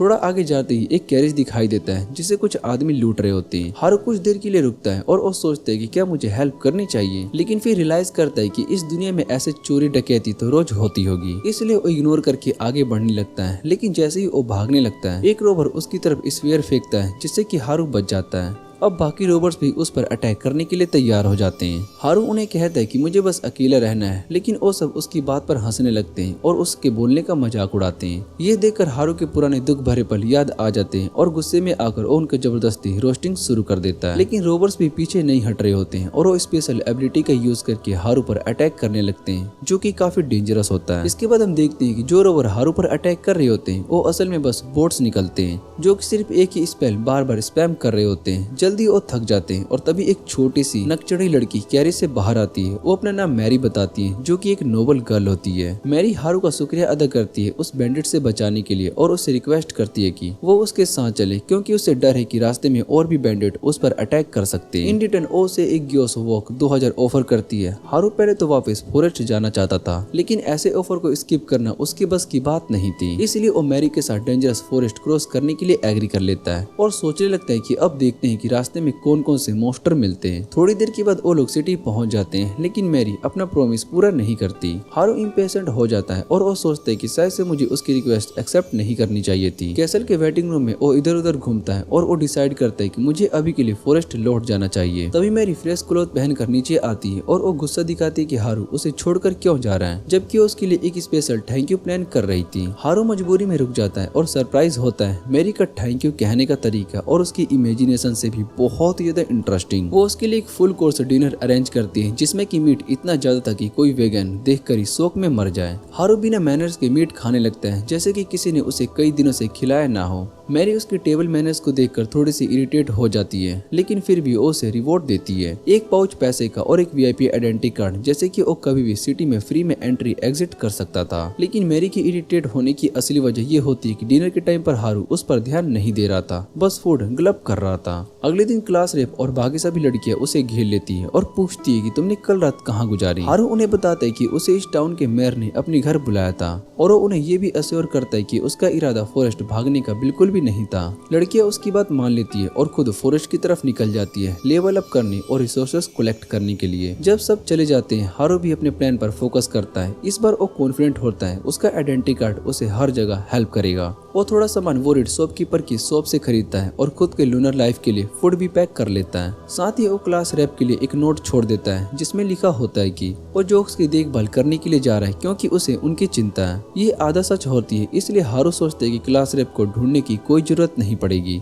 ये सब सेट करके वो गेट पर पहुंच जाता है एक बड़े से गार्ड के पास, जो कि डीम सम्प जैसा दिख रहा था। वो अपना आइडेंटिटी कार्ड दिखाता है ताकि सिटी के बाहर निकल सके। इसके बाद हम देखते हैं कि हारू फाइनली फॉरेस्ट में लीगली आ गया होता है और अपने आप को घर जैसा फील करता है, जहाँ वाइल्ड क्रिएचर और मॉन्स्टर अपनी मर्जी से जी रहे थे। वहीं हारू भी सोचता है कि अब मैं दोबारा से अपनी असली लोनर लाइफ ही जीऊंगा। लेकिन उसी वक्त पीछे से एक ऑर्क उस पर अटैक कर देता है। हारू बिना टाइम वेस्ट किए अपने स्टाफ से उस ऑर्क को नॉकआउट कर देता है, लेकिन ये उसे बहुत ही अजीब लगता है, क्योंकि नॉर्मली फॉरेस्ट आउटर पार्ट्स में ऑर्क होते ही नहीं है। उसके दिल में शक जगता है और वो फॉरेस्ट के अंदर और गहरा चला जाता है। वहाँ उसे जमीन पर एक बड़ा सा ब्लड स्टेन दिखाई देता है। हारू थोड़ा सा पैनिक कर जाता है, उसे लगता है कि शायद से ये खून नर्स का ही हो सकता है, लेकिन फिर सोचता है कि ये पॉसिबल नहीं है, क्योंकि नर्स तो दूसरे वर्ल्ड के मामलों में बहुत ही एक्सपर्ट है। ज्यादा चांस ये हो सकता है कि ये खून जोक्स का या फिर डेलिक्वेंट्स का ही होगा। वो उस खून के बड़े ट्रेल को फॉलो करता है और फाइनली उसे जोक्स मिलते हैं, जो कि भारी चोट से घायल होते हैं। हारू का दिल टूट जाता है ये देखकर। उसे लगता है कि शायद से इन्होंने डेलिक्वेंट से लड़ाई करके अपना एंड कर लिया, लेकिन उसकी आंखों में थोड़ी सी उम्मीद जगती है जब वो देखता है कि उनमें से एक अब भी जिंदा है। हारू तुरंत अपने बनाए हुए मशरूम से बने हीलिंग पोशन उस पर डाल देता है और दिल से चाहता है कि वो बच जाए, और उसकी दुआ काम कर जाती है। जोक्स का लीडर अपनी आंखें खोलता है और हारू उन्हें अपनी केव में ले जाता है। वहाँ वो सच्चाई बताते हैं कि उन्होंने डेलिक्वेंट्स को कन्वर्ट करने की कोशिश की थी लड़कियों की रक्षा के लिए, लेकिन तभी टनाका, जो कि उनका पेट नट माना जाता था, ने उन्हें ही धोखा दे दिया। उसने सारे डेलिक्वेंट्स को मार दिया और उनके ओपी वेपन्स भी चुरा लिए, जो उन्हें इस वर्ल्ड में आने पर मिले थे। जोक्स के पास कोई भी ऑप्शन नहीं था और वो भागने पर मजबूर हो गए, लेकिन टनाका उनका पीछा कर लेता है और उनकी स्ट्रेंथ उसके सामने कुछ भी नहीं थी। जोक्स हारू को बताते हैं कि टनाका इतना टेरिफाइंग और स्ट्रॉन्ग है कि वो बस एक ही चीज चाह रहा था, क्लास रेप, उसका डिटर्मिनेशन थोड़ा सा नामुमकिन था। जोक्स इतने स्मार्ट निकल जाते हैं कि वो हारू को समझाते हैं कि टनाका हाईजेक स्किल के पीछे पड़ा है, जो कि शायद से क्लास रेप के पास है। हारू बहुत ही शॉक्ड हो जाता है कि मसल हेड एक्चुअली सोच भी सकते हैं। वो बताते हैं कि टनाका ने क्लास रेप का ट्रैक खो दिया, इसलिए उन्हें इतना मार डाला कि वो मजबूरी में उसके पास मदद के लिए जाए। लेकिन जोक्स ने अपने आप को सेक्रीफाइस कर दिया और उल्टी डायरेक्शन में राइट हेड कर दिया। हारू की केव तक क्रॉल करते हुए आ गए ताकि टनाका भी यहाँ पर आए और हारू कुछ कर सके। जोक्स अब हारू की हेल्प मांगते हैं टनाका को हराने के लिए। हारू पहले तो किसी के मामलों में पड़ना नहीं चाहता, लेकिन अब सिचुएशन ऐसी है कि वो पीछे नहीं हट सकता। वो उन्हें कहते हैं कि टनाका से लड़ाई वही करेगा, वो भी अकेले। ये सुनकर सब बहुत ही हैरान हो जाते हैं, लेकिन जोक्स का लीडर हारू पर भरोसा करता है और कहता है कि उसके पास जरूर कोई प्लान है। हारू उन्हें ऑर्डर देता है कि तुरंत टाउन की तरफ जाओ और लड़कियों को सेफ रखो। अगला सीन शुरू होता है जहाँ पर हारू सिचुएशन का अंदाजा लगाता है। उसे पता है कि अगर जोक्स उसके साइड में रहे तो उसके जीतने का चांस डेफिनेटली बढ़ जाएगा, लेकिन अगर वो लड़ाई में मर गया तो लड़कियां बिल्कुल भी सेफ नहीं रहेगी। इस वजह से हारू सोचते है कि टनाका से लड़ना उसकी जिम्मेदारी है, उसका अपना क्रॉस टू बी है और इसलिए वो जल्दी से जल्दी और स्ट्रॉन्ग बनना होगा।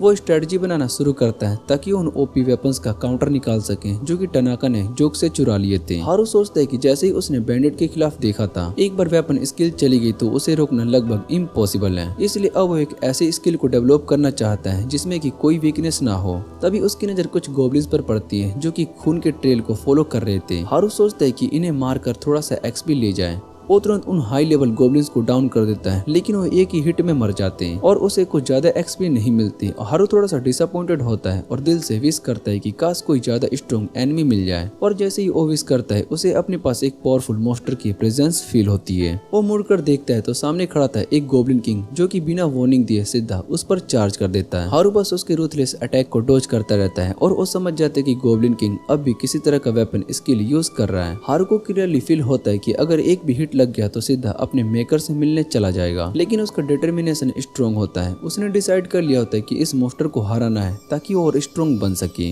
वो अपने अलग अलग स्किल को कंबाइन करता है, अपने स्टाफ को स्ट्रेंथन करता है और एक पावरफुल हिट लगाता है जिससे कि गोब्लिन किंग तुरंत डाउन हो जाता है। हारू अपने स्ट्रेटजी और ग्रोथ से काफी खुश होता है, लेकिन खुशी ज्यादा देर तक नहीं टिकती क्योंकि पीछे से एक और भी ज्यादा पावरफुल मॉन्स्टर आ जाता है, लेवल 50 गोब्लिन एम्पेरियर। हारू तुरंत समझ जाता है कि अगर इसे सीधे फाइट करेगा तो उसके पास जीतने का चांस ऑलमोस्ट 0 है, और फिर भी वो वही करता है, सीधा चार्ज कर जाता है अपने नए बनाए हुए गैम्बिट स्किल के साथ। हारू उस मॉन्स्टर को हिट कर देता है, लेकिन उसके अटैक का इफेक्ट ऑलमोस्ट नेग्लिजिबल होता है। गोब्लिन एम्पेरियर उड़ता है और जैकी चैन के ड्रैगन मास्टर के स्टाइल में चलने लगता है और फिर एकदम से हारू पर अटैक करता है जो कि उसके फेस को एकदम से ग्रेज कर पाता है। हारू पूरी फोर्स से डॉज करता रहता है उसके कंटिन्यूस अटैक को, और जैसे ही एक ओपनिंग मिलती है वो काउंटर करने लगता है। उसके अटैक से मॉन्स्टर का हेल्थ और काफी नीचे गिर जाता है, लेकिन तभी गोब्लिन एम्पेरियर अपने एक हीलिंग स्किल का यूज करके अपनी हेल्थ वापस रिस्टोर कर लेता है और अपनी स्ट्रेंथ भी बढ़ा लेता है। उसके बाद वो एक फ्लाइंग स्लैश छोड़ता है जो कि हारू को उड़ाकर पीछे से ट्री में क्रैश कर देता है। हारू पूरी तरीके से थका हुआ लगता है और वो ट्रेटेड लगता है, लेकिन अपने आप को गैस लाइट करता है। वो बस एक विम्प बन रहा है क्योंकि जोक्स इससे भी ज्यादा खराब चोट से बचे थे तो मैं भी इस लेवल पर फाइट कर सकता हूँ। वो दोबारा से खड़ा हो जाता है और गोब्लिन एम्पेरियर पर अटैक करता है और फाइनली पूरी रात तक फाइट करने के बाद हारू अपनी जान की बाजी लगाकर उस मॉन्स्टर को डिफीट कर ही देता है और इस जीत के साथ उसका लेवल भी बढ़ जाता है और हारू फाइनली 11 लेवल तक पहुंच जाता है। हारू फाइनली एक विक्ट्री रोर को छोड़ता है अपनी जीत को सेलिब्रेट करने के लिए और फिर सीधा अपने फॉरेस्ट वाले घर की तरफ चला जाता है। वहां पहुंचकर वो अपने स्टेट्स को चेक करता है लेवल अप के बाद और अपने स्किल के बारे में और डिटेल समझता है। उसका बनाया हुआ गैम्बिट अटैक को ऑफिशियली एक स्किल रजिस्टर हो गया होता है और हारू को फुल कॉन्फिडेंस है कि इस स्किल में कोई वीकनेस नहीं है। ये उसके लिए टनाका के खिलाफ होने वाली फाइट में काफी काम आएगा। और तभी जैसे ही हारू अपने केव के बाहर खड़ा होता है, टनाका सामने आ जाता है फेस ऑफ के लिए। टनाका थोड़ा सा डिसअपॉइंटेड होता है क्योंकि उसने एक्सपेक्ट किया था कि जोक्स उसे क्लास रेप तक ले जाएंगे, लेकिन उन्होंने उसे क्लास के सबसे बड़े लोनर के पास लेकर खड़ा कर दिया।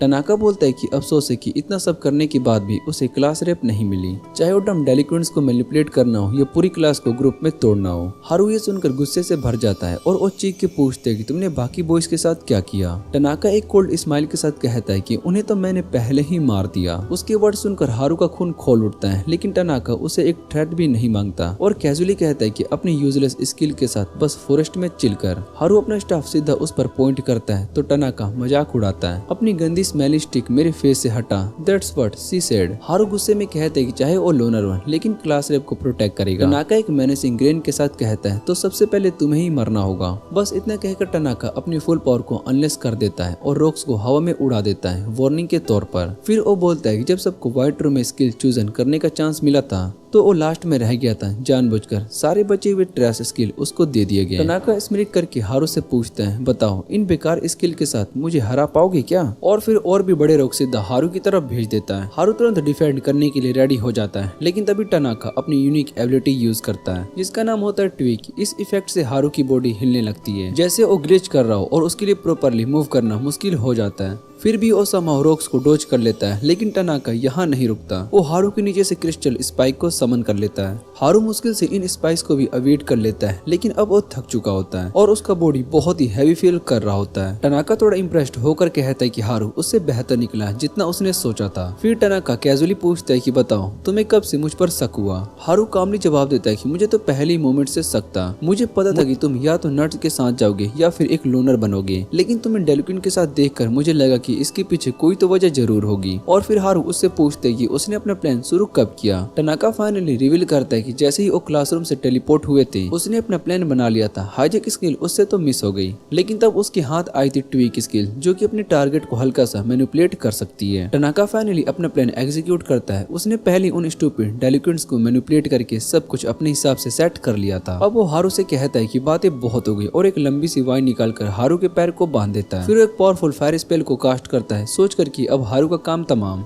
लेकिन उसके सरप्राइज के लिए हारू उसे फ्लेम को अपने स्टाफ के अंदर अब्सॉर्ब कर लेता है क्योंकि उसका स्टाफ अब एक हर्ब के पावर के साथ फ्यूज्ड है। ये देखकर टनाका बहुत ही शौक हो जाता है और तभी हारू उस पर काउंटर अटैक कर देता है। पर टनाका बस एक्टिंग कर रहा था और तुरंत अपनी शॉट निकालकर हारू का अटैक ब्लॉक कर देता है और उसे पीछे धकेल देता है। फिर टनाका अपने अर्सनल के सारे वेपन को समन करके कहता है कि अब उसको उन सभी को यूज करने का मौका मिलेगा। टनाका शॉट को लेकर हारू पर चार्ज करता है और हर एक स्ट्राइक के बाद अपना वेपन चेंज करता रहता है। हारू पूरी तरीके से डिफेंसिव मोड में आ जाता है और टनाका के अनप्रिडिक्टेबल स्विफ्ट अटैक को बारली ब्लॉक कर लेता है। हारू बुशेस के पीछे छुपने की कोशिश करता है पर तभी टनाका ऊपर से पावरफुल अटैक करता है जो उसे नदी के दूसरे किनारे पर उड़ाकर फेंक देती है। वहाँ हारू रियलाइज करता है कि वो टनाका के अगेंस्ट अभी स्ट्रॉन्ग नहीं है। वो सोचता है कि टनाका एक साथ इतने सारे वेपन और पावर कैसे यूज कर पा रहा है। तभी टनाका उसके सामने आ जाता है और उसे गिव अप करने के लिए कहता है लेकिन हारू उसे उठकर पूछते क्या वो कॉपीकैट स्किल का यूज करके उसके क्लासमेट की एबिलिटी कॉपी कर रहा है। टनाका हंसते हुए इस बात को एक्सेप्ट करता है और कहता है कि वो क्लास रैप की हाइजिक एबिलिटी भी कॉपी करने वाला था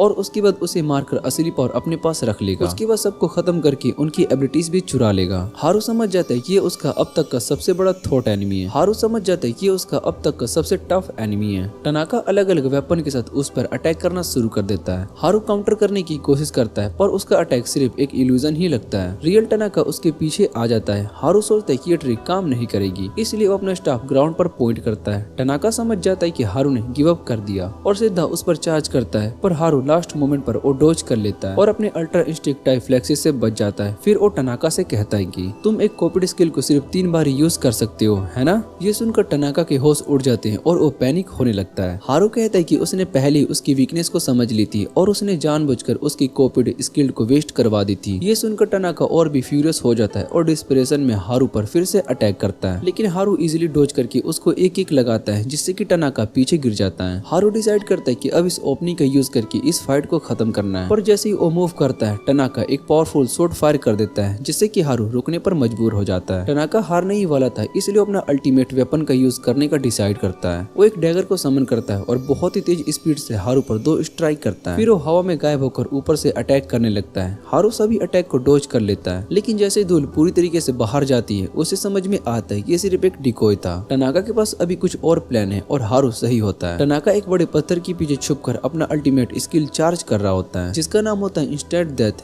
जैसे ही वो हारू पर यूज करता है वैसे ही उसकी जान खत्म हो जाती है। हारू जमीन पर गिर जाता है और टनाका एक इविल जीनियस की तरह हंसने लगता है। वो हारू के सर पर अपना पैर मारकर अपना रास्ता पकड़ने लगता है लेकिन तभी अचानक हारू वापस से उठकर उससे कहता है कि इतनी जल्दी कहाँ जा रही हो? ये देखकर टनाका बहुत ही शॉक्ड हो जाता है और चिल्लाता है कि ये कैसे हो सकता है? इंस्टेंट डेथ के बाद तुम जिंदा कैसे हो? तब हारू रिवील करता है कि उसके पास एक जनरल हेल्थ स्किल है जो कि उसे स्टेटस इफेक्ट से रेजिस्टेंस बनाती है और इंस्टेंट डेथ भी उनमें से ही एक है। साथ साथ ही उसका लक स्टेट्स भी मैक्स है, इसलिए इंस्टेंट डेथ की सक्सेस रेट बहुत ही कम हो गई। टनाका पागल हो जाता है और पूछता है कि फिर तुम पहले गिर क्यों गए थे। हारू शांति से कहता है कि वो सिर्फ एक्टिंग थी। टनाका फिर भी शौक में होता है और कहता है कि ट्विक स्किल के अंदर आकर तुम इतनी स्पीड से कैसे मूव कर रहे थे। तब हारू एक और सीक्रेट बताता है, उसके पास एक ब्लॉक हेड स्किल है जो कि उसे अपने आप को पपेट की तरह कंट्रोल कर सकता है। उसने खुद पर ही इस स्किल का यूज करके ट्विक के इफेक्ट को काउंटर किया था। अब टनाका अपने आप पर कंट्रोल खोता जा रहा होता है और डिस्परेशन में अपने सारे वेपन स्किल स्पैम करता है, लेकिन हारू इजीली उन्हें ब्लॉक करता है और फाइनली टनाका घुटनों पर गिर जाता है और सोचता है कि उसकी परफेक्ट कैलकुलेशन कैसे फेल हो गई। उसके दिमाग में फ्लैशबैक आता है। स्कूल में वो हमेशा बोर होता था क्योंकि वो एक जीनियस था जो कि सबसे अलग था। उसने हमेशा थ्रिल चाहा था और जब उसे इस नए वर्ल्ड में टेलीपोर्ट किया गया तो उसने डिसाइड कर लिया था कि कौन से स्किल उसे अनस्टॉपेबल बना सकते हैं।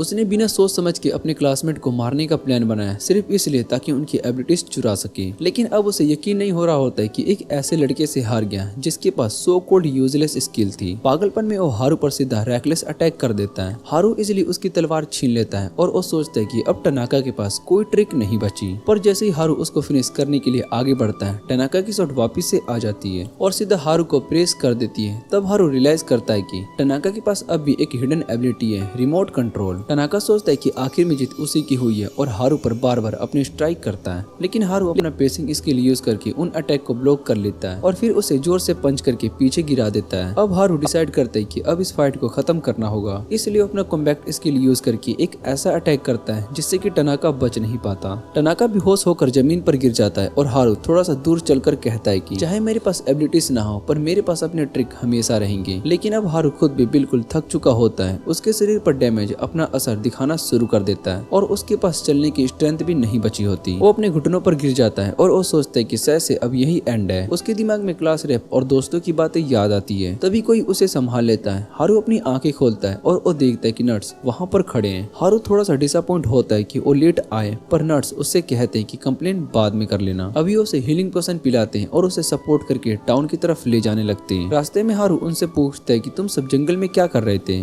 तो वो बताते कि जब वो हंटिंग ट्रिप से लौट रहे थे तब उन्होंने अपने क्लासमेट से सुना था कि हारू टनाका से फाइट कर रहा है। ये सुनते ही वो तुरंत मदद के लिए आ गए, बस थोड़ा लेट हो गए। शहर के गेट पर पहुंचते ही सब लोग उनका वेट कर रहे होते हैं। लड़कियां हारू को घेर लेती है और उसे अपना रिवॉर्ड मांगने की बात करती है, पर हारू शर्मा कर साइड हो जाता है और जोक्स के लीडर से हाई फाई कर लेता है। तब लड़कियां उसे खींचकर अंदर लेकर जाती है और टिकटॉक वाले वैन लोग नट से अपनी गलतियों के लिए माफी मांगते हैं। हारू सोचते हैं कि शायद से यही हैप्पी एंडिंग है जो कि सबको चाहिए थी और अब उसकी यहाँ पर कोई भी रोल नहीं बची है, इसलिए वो चुपके से निकलने लगता है। लेकिन क्लास रेप उसे रोक लेती है और गुस्से में पूछती है कि तुम कहाँ जा रहे हो। हारू डर जाता है पर उसे सरप्राइज मिलता है जब वो उसे हग करके कहती है कि वो उसके लिए बहुत ही वॉरिड थी। हारू माफी मांगता है लेकिन क्लास रेप कहती है कि सिर्फ सॉरी से काम नहीं चलेगा। उसने पूरी क्लास की लड़कियों को इकट्ठा किया है, अब वो हारू को स्कोल्ड करेंगी कि उसने बिना बताए सिटी से बाहर जाने की कोशिश कैसे की। हारू बहुत ही पैनिक हो जाता है पर उसके पास कोई ऑप्शन नहीं होता। लड़कियां उसे खींचकर सिटी के अंदर लेकर जाती है और वो डिसाइड करती है कि उसे रात में सोल शक्कर के सबक सिखाएगी। रात को हारू एक अजीब सा सपना देखता है जिसमें एक इंसान गहरी डंजन के जंजीरों में बंधा होता है। कभी वो एक लड़की लगती है और अगले ही पल में एक स्केलेटन बन जाती है। हारू अचानक से शोक में आ जाता है और वो सोचते हैं क्या ये सपना किसी बड़ी चीज का हिंट है। अगले दिन हारू टेरेन में आ जाता है। वहाँ पर उसे नर्ड्स की गैंग मिलती है जो कि डंजन के अंदर मॉन्स्टर हंट करने के लिए रेडी होते हैं।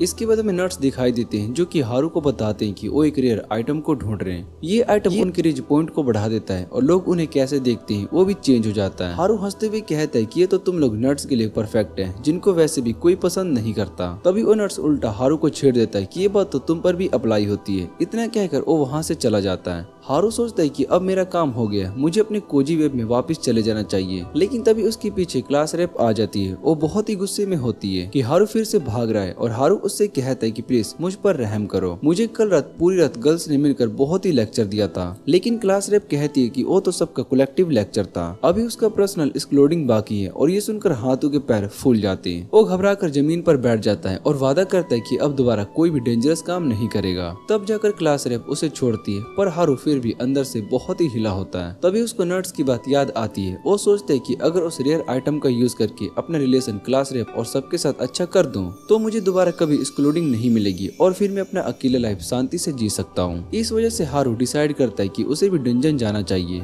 लेकिन रास्ते में उसके सामने कुछ पिग मॉन्स्टर आ जाते हैं जो कि ह्यूमन को शिकार बनाने के लिए आए थे। हारू उन्हें देख कर कहता है कि ये तो बस एक परफेक्ट वार्म अप है। इधर सिटी में क्लास रेप को गिल्ड मास्टर से एक मॉन्स्टर सबजक्शन मिशन मिलता है। तभी नोबल गर्ल मैरी भागते हुए आती है और वो कहती है कि एक ह्यूज मॉन्स्टर आउटब्रेक हो गया है। बहुत ही बड़ा और का ग्रुप सिटी की तरफ आ रहा है और रास्ते में वो 2 विलेज को ऑलरेडी डिस्ट्रॉय कर चुका है। ये सुनकर सभी एडवेंचरस फाइट के लिए रेडी हो जाते हैं। क्लास रेप भी मदद के लिए वादा करती है और इनकी तरफ भागती है ताकि सभी को रेडी कर सके, पर वो सोचते है कि हारू कहाँ पर है। उधर हारू खुद और की तरफ चार्ज कर रहा होता है। सिचुएशन को एनालाइज करके वो छोटे ऑर्क्स को तुरंत खत्म कर देता है और सीधा उनके बॉस की तरफ दौड़ता है। वो अपने स्टाफ से ऑर्क किंग पर अटैक करता है पर उसका ज्यादा डैमेज नहीं होता। तभी हारू उस ऑर्क किंग पर लगातार पावरफुल अटैक स्पैम करता रहता है और फाइनली उसे बेहोश कर देता है। फिर वो आराम से डंजन की तरफ निकल जाता है। डंजन के पास पहुंचकर हारू अपनी स्ट्रेंथ स्किल का यूज करता है और गार्ड को बिना अलर्ट किए अंदर घुस जाता है। उसका अंदर का वेब डंजन एक्सप्लोर करके बहुत ही एक्साइटेड हो जाता है। वो जल्दी एक ट्रेजर बॉक्स को ढूंढ लेता है, लेकिन उसमें कुछ बेकार सामान निकलते हैं। हारू थोड़ा सा डिसअपॉइंटेड हो जाता है। फिर वो दूसरे ट्रेजर बॉक्सेस को ट्राई करता है, पर सब में सिर्फ यूजलेस स्किल ही निकलती है, जो कि मेरी कॉलेज डिग्री से भी बहुत ही बेकार होती है। डंजन के अंदर बेकार चीजों से परेशान हारू सोचता है कि शायद से मुझे अंदर आने से पहले किसी एक्सपर्ट से पूछ लेना चाहिए था। तभी उसे एक अजीब सा वॉरिडो याद आता है जो कि डंजन से स्पेशल आइटम निकाल कर बेचता है। हारू डिसाइड करता है कि मुझे उसी से बात करनी चाहिए। वो तुरंत सिटी की तरफ भागता है जहाँ पर एडवेंचरस और सब लड़कियां गेट पर खड़े होते हैं। सुबह से लेकर अब तक वो यही वेट कर रहे होते हैं कि ऑर्क्स का अटैक कब तक होगा, लेकिन अब वो सोचने लगते हैं कि क्या ऑर्क्स सच में आने वाले हैं या फिर नहीं। तभी डस्ट क्लाउड के अंदर से एक इंसान आता हुआ दिखाई देता है। सब टेंशन में आ जाते हैं पर वो सिर्फ हारू ही होता है। क्लास रेप उसे देखते ही शॉक हो जाती है और तुरंत उसके पास भागती है। हारू बहुत ही कंफ्यूज होकर पूछता है कि सब लोग गेट पर क्यों खड़े हैं और यहाँ इतनी बोनफायर क्यों जली पड़ी है। क्लास रेप गुस्से में बताती है कि एक नियर बाय विलेज मॉन्स्टर के अटैक से बर्बाद हो गए और अब हमारी सिटी भी डेंजर में है। वो हारू को डांटते हुए कहते कि हम यहाँ शहर को बचाने के लिए खड़े थे और तुम में से किसी को पता ही नहीं था कि तुम कहाँ पर घूमते हैं। ये सुनकर हारू के पसीने छूट जाते हैं। उसे लगता है कि आज रात फिर एक और लंबी एक्सप्लोडिंग उसकी वेट कर रही है, लेकिन तभी वहाँ पर एक बंदा और के बारे में बात करता है। हारू घबरा कर एक्सेप्ट करता है कि शायद से उसने रास्ते में आते हुए पूरे ऑर्क्स का हॉर्न ही खत्म कर दिया। ये सुनते ही सब लोग शौक में आ जाते हैं। सब उसकी स्ट्रेंथ से बहुत ही इम्प्रेस्ड होते हैं, पर उसके क्लासमेट्स फिर से गुस्सा करते हैं कि हारू कोई डेंजरस काम दोबारा से कर रहा है जिसका प्रॉमिस उसने कल ही तोड़ने को मना किया था। बाद में सब विलेज वापस आ जाते हैं जहाँ पर मेरी और गिल्ड मास्टर हारू को थैंक यू बोलते हैं, लेकिन क्लास रेप अब भी उसको लेक्चर सुनाते हुए पकाई जा रही होती है। नर्स उससे कहते हैं कि हम तुम्हें तुम्हारी भलाई के लिए डांट रहे हैं क्योंकि आजकल मॉन्स्टर और ज्यादा पावरफुल और वायलेंट होते जा रहे हैं और ये एक बड़े मॉन्स्टर स्टैम्पेड का साइन है। इस बार तो गिल्ड मास्टर और मैरी भी हारू से कहते हैं कि दोबारा ऐसे डेंजर में मत जाएं। हारू भी प्रॉमिस करता है, लेकिन वैसे जैसे कि हर नेता 5 साल झूठे प्रॉमिस करते हैं। अगली सुबह हारू उस वॉरिड शॉपकीपर के पास जाता है। उसे देखते ही वो दुकानदार डर जाता है और कहता है कि आज बेचने के लिए कुछ भी अवेलेबल नहीं है, लेकिन हारू बताता है कि मैं आइटम लेने के लिए नहीं बल्कि एक स्पेशल आइटम के बारे में इंफॉर्मेशन लेने के लिए आया हूँ जो कि एफिनिटी को इंक्रीज करता है। तब वो दुकानदार जो कि वोल्डेमॉर्ट का छोटा भाई लगता है हारू को फेरोमोन रिंग्स के बारे में बताता है और ये सुनते ही हारू का खून प्रेशर सीधा का सीधा क्राउच तक पहुंच जाता है और वो तुरंत पूछता है कि मुझे ये रिंग्स कहाँ पर मिलेगी। दुकानदार कहता है कि ये रिंग्स शायद से डंजन के उन अनएक्सप्लोर्ड एरिया में होंगी जहाँ पर अभी कोई भी नहीं आया और वो प्लेस 50वें फ्लोर से स्टार्ट होते हैं। हारू बहुत ही एक्साइटेड हो जाता है, लेकिन दुकानदार वार्न करता है हर फ्लोर पर एक बॉस मॉन्स्टर होता है जिसे हराने के बाद भी नेक्स्ट फ्लोर तक जाया जा सकता है। पर असली बात ये होती है कि वो वोरिडो बस हारू को डराकर अपने पोषण बचाना चाहता था। हारू हंसी के साथ कहता है कि मुझे तुम्हारी बेकार चीजों की जरूरत नहीं है, मैं तो टेमू से ऑर्डर कर लूंगा। इसके बाद हमें दिखाया जाता है कि नर्ड गैंग हारू की बातें सुन लेते हैं और बिना टाइम वेस्ट किए वो तुरंत सब लड़कियों को हारू के प्लान के बारे में बता देते हैं। सब लड़कियां अब पहले से और भी ज्यादा डिटरमाइंड हो जाती है कि हारू को अपनी जान रिस्क में डालने से रोकने के लिए और इसके आइटम का यूज ना करने दे। गुस्से में वो सब हारू का पीछा करते हैं और उसे फेरोमोन रिंग के बारे में कन्फर्ट करते हैं। हारू अपनी तरफ से एक झूठी कहानी बनाता है, मैं तो एक्चुअली सोलोमन रिंग ढूंढ रहा हूँ, जो इंसान को एक डिज्नी प्रिंसेस बना देता है और एनिमल से बात करने का पावर देता है। लेकिन ऑब्वियसली कोई भी इस झूठ पर भरोसा नहीं करता। तब हारू भागकर डंजन की तरफ चला जाता है। डंजन गार्ड सिर्फ इतना कहता है कि अंदर मत जाओ, लेकिन रोकने की कोशिश नहीं करता। हारू के क्लासमेट भी उसका पीछा करते हैं और क्लास रेप चीख कर कहती है कि भागना बंद करो वरना किसी ट्रैप में फंस जाओगे। लेकिन हारू कॉन्फिडेंट होता है अपनी मैक्स्ड आउट लक स्टेट पर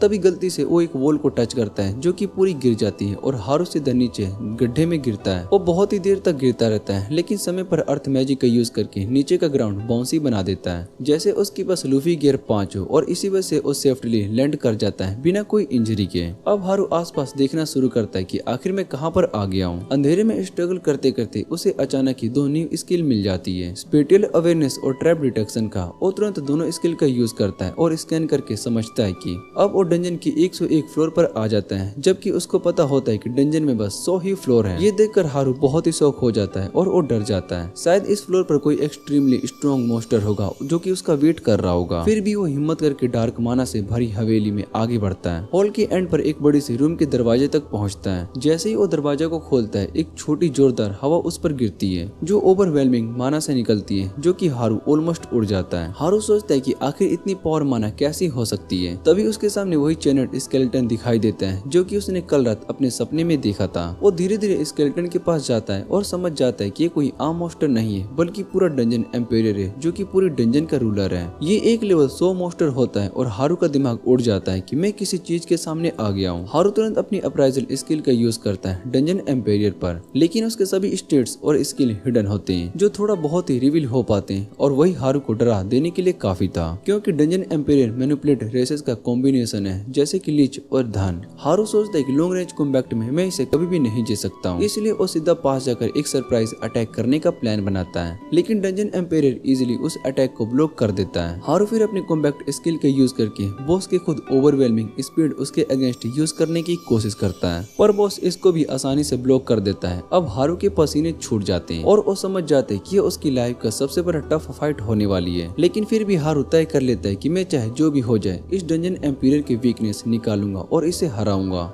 इसके बाद हम देखते हैं कि हारू डंजन एम्पायर की सुपर स्पीड का काउंटर करने के लिए अपना पूरा मैजिक पावर यूज करता है। वो अपनी स्पीड को लिमिट तक पुश करता है और बॉस पर हमला करता है, लेकिन डंजन एम्पायर बिना मुश्किल के उसे ब्लॉक कर देता है। हारू और तेज होने की कोशिश करता है, पर चाहे जितनी भी मेहनत करे वो बॉस के डिफेंस को तोड़ नहीं पाता और एक सही हिट भी नहीं कर पाता। तभी उसे एक विजन दिखाई देता है जिसमें वो अपने दिल में एक छुरी घुसता हुआ देखता है और तुरंत साइड हो जाता है, जहाँ पर डंजन एम्पायर अपनी तलवार घुसा देता है। हारू समझ जाता है कि उसकी नई स्किल का काम है डिवाइन शाइट, जो उसके कॉन्टैक्ट लेंस के थ्रू मैनिफेस्ट हुई थी जब उसने बॉस के क्रेजी फास्ट मूव को ऑब्जर्व किए थे। ये स्किल उसे थोड़ा सा फ्यूचर दिखाने की पावर देती है, लेकिन हारू जानता है कि अगर 1 सेकंड भी अपनी गार्ड को डाउन किया तो वो वहीं पर खत्म हो जाएगा। इसलिए अपने दिमाग को डिस्ट्रैक्ट होने से रोकने के लिए बिना रुके डंजन एम्पायर पर हमला करता रहता है। एक के बाद एक स्ट्राइक करता है। अब उसके अंदर एड्रेनलिन रश भर जाता है, क्योंकि ये एक ऐसी फाइट है जिसमें कि उसकी जान दांव पर लगी होती है। हारू एक तरफ से थ्रिल फील करता है, लेकिन जल्दी उसकी स्टेमिना और माना खत्म हो जाती है। वो गिर जाता है जमीन पर, सांस फूल रही होती है, पसीना बह रहा होता है और सामने खड़ा डंजन एम्पायर बिल्कुल सेम ही लगता है, एक स्क्रैच तक नहीं लगता। हारू खुद को उठाने की कोशिश करता है, लेकिन उसके पैर में ताकत ही नहीं होती। लेकिन सरप्राइजिंगली डंजन एम्पायर उसे फिनिश करने नहीं आता, बल्कि शांत खड़ा रहता है और वेट करता है कि हारू रिकवर करे। हारू सोचता है कि ये अटैक क्यों नहीं कर रहा है। तभी उसे एक रियलाइजेशन होती है, पूरी फाइट के दौरान डंजन एम्पायर ने एक बार भी मेडिरियस इंटेंट नहीं दिखाया। हारू समझ जाता है कि बॉस मॉन्स्टर को पता है कि वो किसी भी इंट्रूडर को आसानी से खत्म कर सकता है, इसलिए हॉस्टिलिटी शो नहीं कर रहा होता है। हारू उठता है और गुस्से में चिल्लाता है कि मुझे अंडर एस्टिमेट करना बंद करो, और फिर सीधा चार्ज करके उस पर हमला करता है। डंजन एम्पायर बस हल्का सा शॉर्ट स्विंग करता है, जिससे कि हारू इजिली डोज करके उसके पीछे स्लिप हो जाता है। हारू तुरंत सोचता है कि अब मुझे चांस मिल गया है, लेकिन डंजन एम्पायर ऑलरेडी रेडी होता है। वो कैजुअली अपनी तलवार हारू के गले पर पॉइंट करता है, जैसे कह रहा हो तो मुझे नहीं हरा सकता बे पगले। पहले तो हारू इरिटेट होता है कि बॉस उसे सीरियसली नहीं ले रहा है, लेकिन फिर उसे शक होने लगता है। उसे स्केलेटन के पास से एक डार्क मेनेसिंग ऑरा दिखाई देती है और वो समझ जाता है कि शायद से डंजन एम्पायर खुद अपनी मर्जी से फाइट नहीं कर रहा है, बल्कि इस डार्क ऑरा के कंट्रोल में है। तभी हारू का स्टाफ अचानक से चमकने लगता है और उस डार्क ऑरा को ऑब्जर्व करना शुरू कर देता है। हारू को समझ में नहीं आता है कि उसका स्टाफ आखिर कैसे इतनी पावर ले गया जो एक डार्क कर्स को काउंटर कर पा रहा है, लेकिन वो सोचता है कि जब मिला है तो उसे यूज कर लेना चाहिए। हारू तुरंत डंजन एम्पेरियर पर हमला करता है और उसके अंदर से निकल रही डार्क ओरा को स्टाफ के अंदर खींचना शुरू कर देता है। फिर एक सही चांस देखकर वो सीधा ओरा के कोर पर स्ट्राइक करता है और उसे पूरी तरीके से नलीफाई कर देता है। जब ये होता है डंजन एम्पेरियर अपनी तलवार नीचे गिरा देता है। तभी हारू को समझ में आता है कि वो कभी लड़ना ही नहीं चाहता था, बस डार्क कंट्रोल से आजाद होकर इंटरनल रेस्ट पाना चाहता था। हारू उस स्केलेटन वॉरियर के पास जाता है और उससे पूछता है क्या तुम शांति से मरना चाहते हो। अचानक उसके हाथ से तलवार गिर जाती है और डार्क एनर्जी फिर से उसके शरीर में वापिस से आने लगती है। हारू समझ जाता है कि अगर अभी इसे खत्म नहीं किया तो वो फिर से डार्कनेस का शिकार बन जाएगा। वो अपना स्टाफ उठाता है लेकिन उसे मार नहीं पाता, बल्कि वो डंजन एम्पेरियर को हक कर लेता है। उसके दिल में एक ही बात होती है, ये भी मेरी तरह एक अकेला इंसान है। सभी शौक होने वाली बात ये होती है कि उसका ये गस्टर डंजन एम्पेरियर की सोल को छू लेता है और फिर एक्टिवेट होता है एक नया स्किल सर्विट्यूड, जो कि मोस्टर को हारू का सर्वेंट बना देता है। हारू लिटरली फ्रीक आउट हो जाता है ये देखकर, लेकिन साथ ही चैन भी मिलती है कि अब उसे डार्कनेस से डील नहीं करना पड़ेगा। वो स्केलेटन से पूछता है क्या तुम्हें बुरा लगता है मेरा सर्वेंट बनने से, और स्केलेटन अपना सर हिलाकर नहीं कह देता है। हारू फिर अप्राइजल स्किल लगाता है और वो देखता है कि अब उसका लेवल और स्पाइक्स रेस्ट हो चुकी है क्या। इसके अलावा अब वो स्केलेटन का असली नाम भी देख सकता है और निकलता है वो असल में एक लड़की थी जिसका नाम होता है एंजेलिका। हारू का दिमाग घूम जाता है, फिर से एक लड़की को सर्विट्यूड पे डाल दिया। क्लास रेप तो पक्का मुझे मार डालेगी, लेकिन फिर अपने आप को समझाता है छोड़ना, ये स्केलेटन है, इसमें कोई प्रॉब्लम नहीं होगी। ये सोचकर हारू अपनी नई सर्वेंट एंजेलिका के साथ सिटी लौटने का डिसाइड करता है। उन्हें एक डोर मिलता है जो कि सीधा उन्हें डंजन के 100वें फ्लोर पर ले जाता है। जब वो आगे बढ़ रहे होते हैं तो एंजेलिका को सीढ़ियां दिखाई देती है और वो सोचती है कि अब इजिली ऊपर क्लाइम कर लेंगे, लेकिन तभी सामने आ जाता है फ्लोर का असली मास्टर, एक लेवल 100 का लिविंग आर्मर। हारू की सारी उम्मीदें गिर जाती है क्योंकि अब उसके पास फाइट करने की ताकत भी नहीं बची होती। एंजेलिका तो पहले ही उसे मरने से बच रही थी, लेकिन ये लिविंग आर्मर तो किसी को बचाने के मूड में भी नहीं होता। और तब हारू के दिमाग में एक नई जादू का आइडिया आता है। सीढ़ियों से जाने की जगह वो अपनी अर्थ मैजिक का यूज करता है और फ्लोर से सीधा एक बड़ा सा होल बना देता है, जिससे कि वो अगले फ्लोर पर चढ़ जाता है। और जैसे ही हारू ऊपर जाता है, सामने से दो गुस्से से भरे 99 लेवल के मेंटियोर उसे घूर कर देख रहे होते हैं और बिना सोचे समझे सीधा नीचे जंप कर देते हैं फाइट ज्वाइन करने के लिए। लेकिन यह हारू का डेविल काम कराता है। मिनिट्योर सीधा लिविंग आर्मर के ऊपर गिर जाते हैं और दोनों इतना डैमेज खा लेते हैं कि उनकी एचपी सिर्फ एक ही पॉइंट पर बची होती है। हारू आराम से एक ही हिट में उन्हें फिनिश कर देता है। एंजेलिका तभी उस आर्मर की तरफ इशारा करती है जैसे कह रही हो मुझे चाहिए। हारू उसे कहता है लो पहन लो। एंजेलिका तुरंत आर्मर पहनती है जो कि शुरू में उसके लिए काफी बड़ा होता है, पर मैजिक से अपने आप उसके साइज के हिसाब से एडजस्ट हो जाता है। और हाँ, उसके 3 मेजरमेंट्स भी काफी परफेक्टली सेट कर देता है। ये देखकर हारू की आंखें एकदम से चमक उठती है। हारू अप्राइजल करता है और पता लगाता है कि वो आर्मर कर्स्ड है। ये सुनते ही एंजेलिका का मूड खराब हो जाता है क्योंकि वो भी हर लड़की की तरह कंपेलिमेंट एक्सपेक्ट कर रही थी, न कि एक कर्ज की रिपोर्ट कार्ड। और गुस्से में सीढ़ियां चढ़ जाती है और हारू बस चुपचाप पीछे फॉलो करता रहता है। थोड़ा आगे जाकर हारू को एंजेलिका का मूड ठीक करने का जुगाड़ मिलता है। वो अपने पुराने रोब्स उसे दे देता है ताकि वो थोड़ा सा फैसिनेबल लगे। एंजेलिका खुद को एडमायर कर रही होती है, तभी हारू के अंदर का स्पाइडर सेंस एक्टिवेट हो जाता है। उसे डेंजर का एहसास होता है और तुरंत सामने आ जाता है एक लेवल 98 का लीच। हारू अप्राइजल करता है और पता लगाता है कि उस पर सिर्फ डिवाइन मैजिक ही काम करेगा। लीच उस पर अटैक करता है और हारू मुश्किल से बच पाता है। तब उसे याद आता है कि उसके स्टाफ में डिवाइन स्पेल इम्ब्यूड है। वो तुरंत स्टाफ को एक्टिवेट करता है और एक में ही लीच को डिफीट कर देता है। नेक्स्ट फ्लोर पर हारू को मिलते हैं पॉइजनस मॉथ्स, लेकिन इनकी वीकनेस इतनी ऑब्वियस होती है कि हारू एक सीधा फायरबॉल ग्रुप के बीच में फेंकती है। सारे मॉथ्स उस फायरबॉल की तरह अट्रैक्ट हो जाते हैं और हारू माना इंजेक्ट करके उसे और बड़ा बना देता है। एक ही बार में स्पेयर मॉथ्स वाइप आउट हो जाते हैं। उसके बाद नीचे एक फ्लोर पर उसे मिलते हैं उन्हीं मॉथ्स के बच्चे जो कि होते हैं कैटरपिलर्स, लेकिन इनसे निपटना और भी इजी निकलता है क्योंकि इनके पास अपना खुद का वेपन ऑफ डिमिस होता है, स्टिकी थ्रेड। हारू अर्थ मैजिक और थ्रेड से एक अर्थ कारपेट बनाता है और उसे रोल करके सारे कैटरपिलर्स एक बार में ही मारे जाते हैं। लेकिन हारू की स्मूथ विनिंग स्ट्रीक 95 फ्लोर पर टूट जाती है। यहाँ पर हवा तेजी से चलती है और एक ओमिनियस ऑरा चारों तरफ फैल जाती है। सामने आता है बॉस एक लेवल 100 लिविंग शॉर्ड। हारू सोचता है कि ये तो चीटिंग है। फ्लोर 95 पर 100% का मोस्टर कहाँ से आ गया। शॉर्ड तुरंत उस पर हमला करता है। हारू पीछे से स्किप होकर उसके एक्सपोज्ड बैक पर हमला करने की कोशिश करता है, लेकिन शॉर्ड इजिली डोज करके एक काउंटर अटैक लॉन्च करती है जो कि हारू को हिला कर रख देता है। हारू मुश्किल से उस अटैक को डोज कर लेता है, लेकिन छोटी वाली तलवारों का अटैक उस पर होने लगता है। हारू को समझ में आ जाता है कि वो इन मोस्टर से अकेला नहीं लड़ पाएगा, लेकिन उसे पता है कि कौन लड़ सकता है। वो अंजेलिका को टैग करता है और उससे कहता है कि तुम इन तलवार मोस्टर से लड़ो क्योंकि ये तुम्हारा फील्ड है। एंजेलिका अपनी स्वॉर्ड निकालती है और उसके हाथ से एक पावरफुल ऑरा रिलीज करती है। सामने वाली लिविंग स्वॉर्ड भी अपना पूरा पावर अनलेस कर देती है। एंजेलिका सीधा उसकी तरफ चार्ज करती है। हारू घबरा जाता है कि शायद से ये सही स्ट्रेटजी नहीं है, लेकिन उसकी सोच का उल्टा होता है। एंजेलिका एक ही अटैक में लिविंग स्वॉर्ड को डिस्ट्रॉय कर देती है। ये देखकर हारू रियलाइज करता है कि वो लकी था कि एंजेलिका ने उसकी फाइट के टाइम उसे मारना नहीं चाहता। ऊपर हारू के क्लासमेट 50वें फ्लोर तक पहुंच जाते हैं उसे ढूंढने के लिए। वहाँ उनका सामना एक डरावने 4 हाथ वाले साइक्लोप्स से होता है। वो लोग उस बड़े मोस्टर के सामने टिक भी नहीं पा रहे होते हैं और वहीं पर वाइप आउट होने वाले होते हैं। तभी जोक्स का लीडर और नट्स का लीडर सोचने लगते हैं कि अगर हारू यहाँ पर होता तो वो क्या करता, और अचानक उन्हें समझ में आता है कि उन्हें क्या करना चाहिए। वो दोनों क्लास रेप के पास जाते हैं जो कि फ्रंट लाइन पर स्ट्रगल कर रही होती है और उसे अपने रिस्की प्लान बनाते हैं। हेड जोक अपना हाइपर एक्सेलरेशन स्किल यूज करके साइक्लोप्स को स्पीड से कंफ्यूज करता है। साइक्लोप्स तभी मैजिक अटैक में उलझा रहता है और फिर एक जोर का थप्पड़ उसके जोक को मार देता है। लेकिन ये सब प्लान का पार्ट होता है। जब जोक सिर्फ एक डिकोय था तभी हेड नेट अपने बो चार्ज करके सबसे पावरफुल अटैक को शूट करता है जो सीधा साइक्लोप्स की आंख में लगता है। साइक्लोप्स गिर जाता है और पूरी क्लास खुश हो जाती है, सेलिब्रेट करती है। इधर हारू और एंजेलिका फ्लोर क्लाइंब कर रहे होते हैं। तभी अचानक डंजन पूरा हिलने लगता है। एक बड़ा मोस्टर होरेड मूव करने लगता है। डंजन के एंट्रेंस पर गार्ड अपने आप से कंप्लेन कर रहा होता है कि कोई उसकी इज्जत नहीं करता।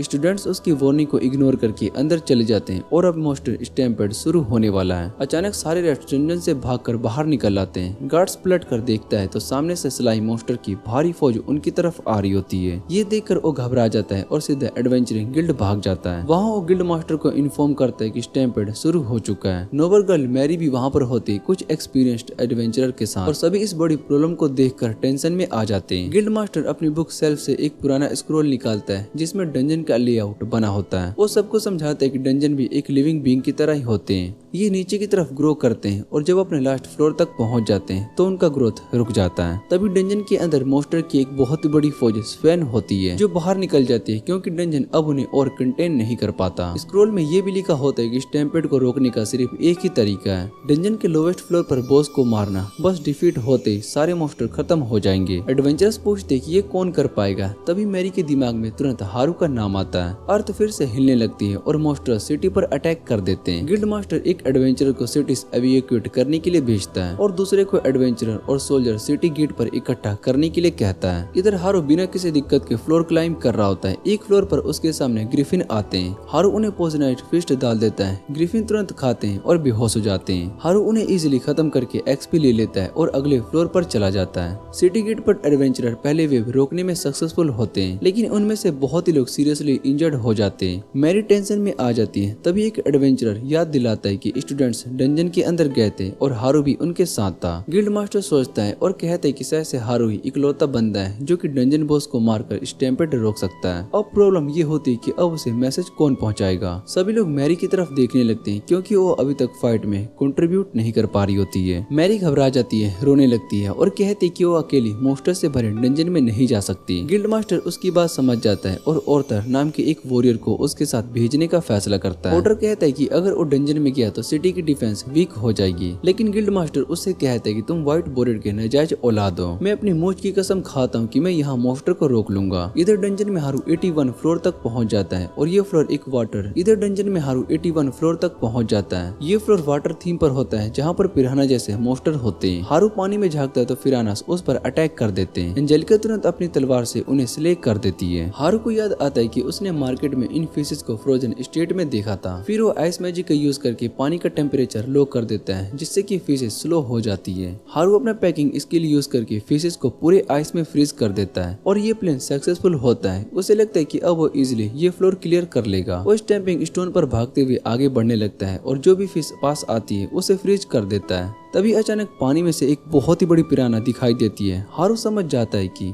ये इस फ्लोर का बॉस मोस्टर है और ये मोस्टर बहुत ही गुस्से में होता है क्योंकि हारू ने उसके फैमिली को फ्रीज कर दिया था। वो एक बड़े वेव बनाकर सीधा हारू पर अटैक कर देता है। एंजेलिका लास्ट मोमेंट पर हारू को छोड़ देती है और हारू पानी के अंदर गिर जाता है, लेकिन हारू तुरंत अर्थ मैजिक का यूज करके एक सर्फ बोर्ड बना लेता है और वेव के साथ ऊपर आ जाता है। फिर वो सर्फ बोर्ड राइड करके सीधा बॉस मोस्टर के साइड जंप करता है और एक सॉलिड हिट में उसे नॉकआउट कर देता है। बॉस डिफीट होने के बाद हारू सेफ निकल जाता है और खुशी से अपनी जर्नी कंटिन्यू करता है। अब वो और कॉन्फिडेंट फील करता है। क्लाइंब करते करते 79 फ्लोर पर उसे एक पिलग्रिम रिंग मिलती है जो कि हैप्पीनेस लाती है और बाद में लक से बचती है। 77 फ्लोर पर उसे एक ब्लास्ट बैंगल मिलता है जो कर्स को डिस्पेल कर सकता है, लेकिन सिर्फ एक बार। और 75 फ्लोर पर बॉस को डिफीट करने के बाद उसे एक नेक्रोमेंसी बॉल मिलता है जो कि लिविंग और डेड दोनों को कंट्रोल कर सकता है। हारू इन ट्रेजर को पाने के बाद बहुत ही खुश होता है, लेकिन फिर रियलाइज करता है कि ना तो वो अनलकी है और ना ही कष्ट है। तभी वो एंजेलिका की तरफ मुड़ता है और उसको रिंग और बैंगल ऑफर करता है और कहता है कि तुम इनकी हेल्प से अपने कर्ज से फ्री हो जाओगी और हैप्पीनेस पाओगी, और बोनस में वो नेक्रोमेंसी बॉल भी दे देता है। एंजेलिका पहले रिफ्यूज करती है, लेकिन हारू उसके हाथ में फोर्सफुली रख देता है और कहता है कि लड़कियों को एक्सेसरीज पसंद आती है, तुम्हें ये लेना ही चाहिए। आखिर में एंजेलिका तीनों ट्रेजर एक्सेप्ट कर लेती है। जैसे ही वो इन्हें लेती है उनकी पावर उस पर काम करने लगती है। हारू को कुछ भी समझ में नहीं आता और वो आगे एक्सप्लोर करने के लिए चला जाता है। एंजेलिका अपना हेलमेट उतारती है और रिवील होता है कि वो एक प्रॉपर ह्यूमन बन गई है, लेकिन वो जल्दी हेलमेट फिर से पहन लेती है और हारू के पीछे दौड़ जाती है। उधर हारू की क्लासमेट एक लंबी और मुश्किल फाइट करके वेयरवुल्फ का एक पैक को डिफीट करती है। तभी उन्हें किसी की प्रेजेंस फील होती है। वो सोचती है कि शायद से और भी मॉन्स्टर आ रहे होंगे, लेकिन ये ओटर और मैरी निकलते हैं। वो सबको स्टैम्पेड के बारे में बताते हैं और कहते हैं कि उन्हें हारू की मदद चाहिए। मैरी ये सुनकर बहुत ही होपलेस हो जाती है क्योंकि हारू अब उनसे अलग हो गया था, लेकिन क्लास रेप उसे कंफर्ट करती है और सबको कहती है कि अब उनके पास रेस्ट करने का टाइम बिल्कुल भी नहीं है, उन्हें हारू को जल्दी से ढूंढना होगा। इधर हारू खुद अपने फ्लोर पर फ्लोर इज लावा गेम खेल रहा होता है। वो लावा लेकर एक ब्रिज क्रॉस कर रहा होता है और हीट हैंडल करते हुए मुश्किल से बैलेंस बनाए रखता है। तभी वो गिरते गिरते बच जाता है। एंजेलिका उसको संभालती है और कहती है कि तुम कॉर्नर में जाकर आराम करो। हारू उसकी बात मान लेता है। फिर वो सोचता है कि आखिर गर्मी की वजह से स्टेमिना खत्म हो गया है, उसको कैसे वापस पाए। तभी उसको एक हल्की सी ठंडी हवा महसूस होती है जो कि दीवार के छेद से आ रही होती है। हारू अपना सर उस होल के अंदर डाल देता है और अपनी विंड मैजिक का यूज करके खुद को कूल डाउन करता है। और हैरानी की बात ये होती है कि उस होल का दूसरा एंड उस फ्लोर पर होता है जहाँ पर बाकी सभी लोग होते हैं। क्लास रेप को हारू की आवाज सुनाई देती है जब वो हवा का मजा ले रहा होता है। वो उसको बताती है और हारू जवाब देता है।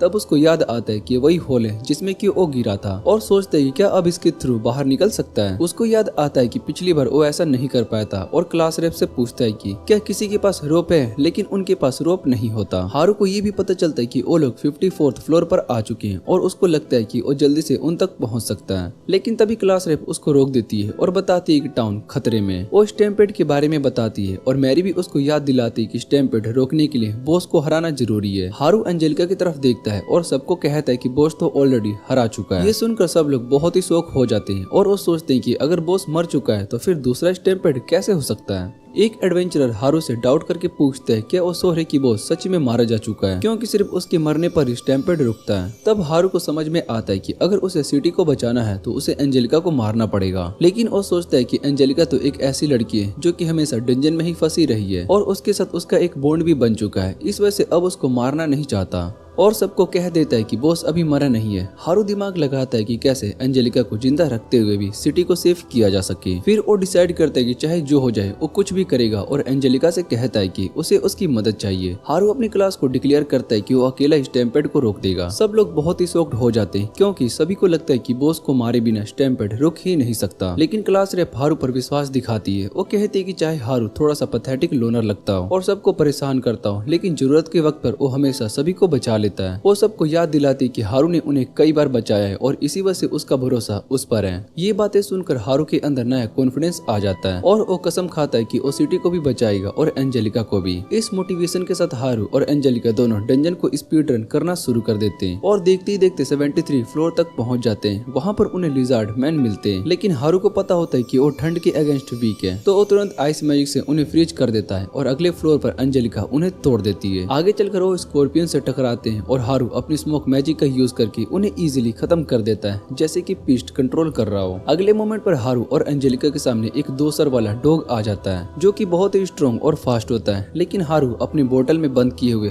फास्ट उसकी नाक पर फेंक देता है, जिससे कि उसकी सेंसिटिव स्मेल बिल्कुल खराब हो जाती है। अब वो डॉग फाइट पर फोकस नहीं कर पाता और एंजेलिका इजीली उसे अपने स्वॉर्ड से काट कर खत्म कर देती है। उसके बाद हारू डिसाइड करता है कि अब तक जो मॉन्स्टर को हराकर उसने ड्रॉप आइटम को कलेक्ट किए हैं उसे थोड़ा सा शॉर्ट आउट कर ले पहले अंजेलिका उसे सिग्नल करके कहती है कि थोड़ा सा रेस्ट कर लो, लेकिन हारू जवाब देता है कि वो देरी अफोर्ड नहीं कर सकता क्योंकि पूरे सिटी की तकदीर उसके कंधों पर है। वो दोनों आगे बढ़ते हैं और 69 फ्लोर तक पहुंच जाते हैं, जहां पर एक हिप्नोटाइजिंग बर्ड उन पर अपनी पावर का यूज करके उन्हें सुलाने की कोशिश करता है। हारू सोचता है कि उस पर इसका इफेक्ट नहीं होगा क्योंकि उसके पास जनरल हेल्थ स्किल है, लेकिन वो ऑलरेडी बहुत ही ज्यादा थका हुआ होता है और उसकी स्किल टाइम पर एक्टिवेट नहीं होती। इस वजह से हारू को तेज नींद आने लगती है और वो सो जाता है। लेकिन एंजेलिका पर उस बर्ड पावर का इफेक्ट नहीं होता है, इसलिए वो हारू को अपनी बैग पर उठाकर आगे ले जाती है और उससे कहती है कि तुम आराम करो। दूसरी तरफ हारू के क्लासमेट लेवल 100 के स्पैनिक से फाइट कर रहे होते हैं, जो कि उनका अब तक का सबसे पावरफुल ओपोनेंट होता है। वो लोग उस पर कोई भी लास्टिंग डैमेज नहीं कर पा रहे होते क्योंकि वो इंस्टेंटली अपनी बॉडी को फिजिकल और मैजिक दोनों अटैक से हील कर देता है। एक एडवेंचरर ओफेन सभी को बताता है कि इस स्पैनिक्स को मारना वैसे भी पॉसिबल नहीं है क्योंकि अफवाह में कहा जाता है कि ये इमोर्टल होते हैं। वो समझाता है कि ये मोस्टर एडवेंचरर से रिडल्स पूछता है और सिर्फ उनको आगे जाने देता है, जो कि सही जवाब देता है। उससे कहता है कि तुम लोगों ने अटैक करके गलती कर दी है क्योंकि अब स्पैनिक्स ने डिसाइड कर लिया कि वो तुम सभी को मिटा देगा। इधर एंजेलिका हारू को अपने शोल्डर पर ले आती है और 59 फ्लोर तक पहुंच जाती है। अब हारू रेडी होता है एक्शन में लौटने के लिए। वो क्रम्बली फ्लोर को क्रॉस करने का वे ढूंढ रहा होता है, तभी उसे एक फेमिलियर प्रेजेंस महसूस होती है जो ऊपर के फ्लोर से आ रही होती है और ये उसके क्लासमेट्स की होती है जो कि स्पैनिक्स के सामने बैटली डिफीट हो चुके होते हैं। वो जॉइंट मोस्टर क्लास रैप पर अटैक करने के लिए जा रहा होता है कि तभी हारू की एंट्री होती है और अपनी फ्यूज्ड मैजिक गियर का यूज करके उस पर अटैक करता है।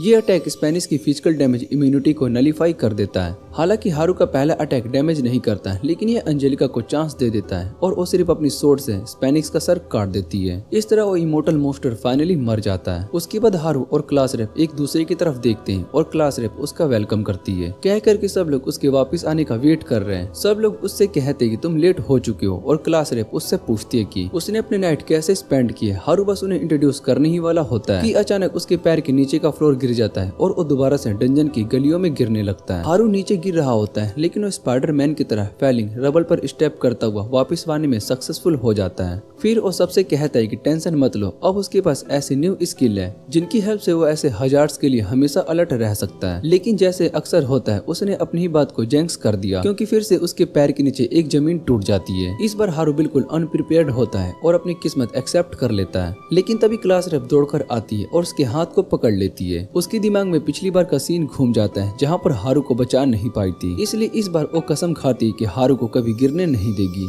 तभी हेड नट और हेड जोक्स भी वहाँ पर पहुँच जाते हैं और दोनों मिलकर क्लास रैप को हेल्प करते हैं हारू को ऊपर खींचने के लिए। लेकिन उनके पास रिलैक्स करने का टाइम नहीं होता क्योंकि नीचे के फ्लोर पर स्टैम्पेड की थर्ड वेव ऑलरेडी शुरू हो चुकी होती है। सब लोग पैनिक में आ जाते हैं और क्लास रैप हारू से पूछती है कि क्या उसके पास सिटी को बचाने का कोई प्लान है। हारू कहता है कि हाँ, उसके पास एक प्लान है और एंजेलिका उसकी की है। ये सुनकर क्लास रैप एंजेलिका के बारे में पूछती है, लेकिन तभी मैली पैनिक में आकर कहती है कि हमें तुरंत सिटी वापस जाना होगा। ओटर भी एग्री करता है और कहता है कि हम वेब गेट का यूज करके डायरेक्टली सरफेस पर जा सकते हैं। ये सुनकर हारू बहुत ही शॉक्ड हो जाता है क्योंकि उसे अपने रास्ते में ऐसा कुछ भी नहीं मिला था। फिर ओटर उसको समझाता है कि तुमने इसलिए नहीं देखा क्योंकि तुम डंजन को क्लाइंब करते हुए ऊपर जा रहे थे और वार्प गेट का मैकेनिज्म ऐसे काम नहीं करता। जल्दी हारू और बाकी सभी सिटी गेट तक पहुंच जाते हैं जहां गिल्ड मास्टर और लोग गार्ड बनकर खड़े होते हैं थर्ड वेव का वेट करते हुए। और फिर थर्ड वेव आ जाती है जो कि पहले दोनों वेव से बहुत ही ज्यादा बड़ी होती है। मॉन्स्टर फ्लड की तरह सिटी की तरफ आ रहे होते हैं। प्लेन्स और ग्रिफिन्स स्काई में उड़ जाते हैं। एडवेंचरस अपनी पैंट गीले कर देते हैं क्योंकि पहले दोनों वेव तो सिर्फ टीजर ही थे, असली खतरा तो अब आया है और ये देखकर सब लोग होप लॉस कर देते हैं। लेकिन तभी हारू अंजेलिका को सिग्नल दे देता है। अंजेलिका आगे बढ़कर अपनी स्वॉर्ड को खींचती है और जमीन में घुसा देती है। उस स्वॉर्ड से एक बहुत ही बड़ी एनर्जी रिलीज होती है जो कि हर तरफ फैल जाती है और अपने रेंज में आने वाले पूरी सिटी और डंजन एरिया को कवर कर लेती है। हारू सोचता है कि क्योंकि अंजेलिका सच में डंजन की बॉस है और उसके रास्ते में आने वाले मॉन्स्टर को इजीली खत्म करती गई थी, तो उसके पास शायद से मॉन्स्टर पर पूरा कंट्रोल होगा। हारू कॉन्फिडेंट होता है कि अब अंजेलिका अपनी पावर से सब मॉन्स्टर को एक साथ मिटा देगी और उसकी गैस सही प्रूव हो जाती है। अंजेलिका के क्रिएट किए हुए ह्यूज मैजिक फील्ड के अंदर आने वाले सारे मॉन्स्टर सेकंड में ही वेनिश हो जाते हैं, जैसे वो कभी एग्जिस्ट ही नहीं करते थे। सब लोग अपनी आंखों से ये देखकर डम्बफाउंडेड रह जाते हैं। तब हारू अंजेलिका के पास जाता है और उसके साथ एक फर्स्ट बम्प करता है, साथ ही रिलीफ के साथ कहता है कि फाइनली उसका प्लान काम कर गया। मॉन्स्टर के वेनिश होने के बाद हारू के क्लासमेट और ज्यादा कंफ्यूज हो जाते हैं। सब उससे पूछती क्या ये उसकी पावर थी। हारू हारू उन्हें बताता है कि ये उसकी नहीं बल्कि एंजेलिका की पावर थी जिन्होंने ये मिरेकल किया। ये सुनकर एंजेलिका थोड़ी सी शर्मा जाती है।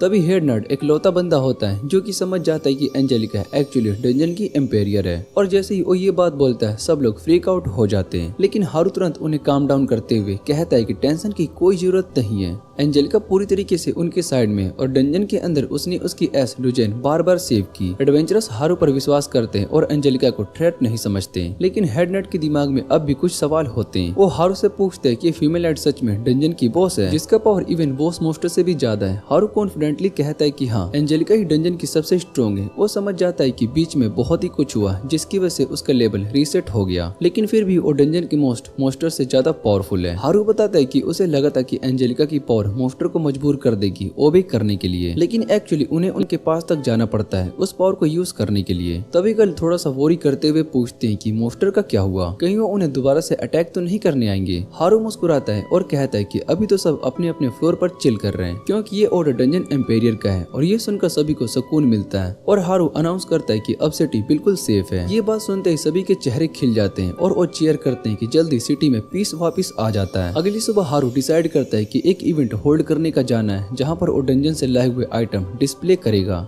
जैसे वो ये सब सेट करता है, क्लास रेप और बाकी सभी क्लासमेट्स वहाँ पर आ जाते हैं जैसे हारू ने बुलाया था। रेयर वेपन्स और आर्मर देखकर सब लिटरली हैरान हो जाते हैं। हारू एक स्माइल करता है और अनाउंस करता है कि ये सब स्पेशल ब्लैक फ्राइडे सेल पर अवेलेबल है। बस फिर क्या था, सब लोग दौड़कर खरीदने लगते हैं। सेल शब्द सुनते ही लड़कियां एक अलग ही सुपर पावर में आ जाती है और उन लोगों को कॉर्नर में पुश कर देती है। अच्छी बात तो ये होती है कि हारू ने कुछ आइटम पहले ही साइड में रख लिए थे और बीइंग अ ट्रू ब्रो वो उन्हें लड़कियों के साथ शेयर कर देता है। जल्दी सभी के हाथ में कुछ न कुछ आ जाता है और अपने नए गियर को एक्सप्लोर करने लगते हैं। हारू बहुत ही खुश होता है कि अब उनकी जिंदगी थोड़ी इजी हो जाएगी, लेकिन अंदर ही अंदर उसे एंजेलिका की चिंता भी होती है। उसके दिमाग में ये सवाल होता है कि इतने सालों तक डंजन में रहने के बाद शायद एंजेलिका को कम्युनिकेशन स्किल 0 हो गई होगी।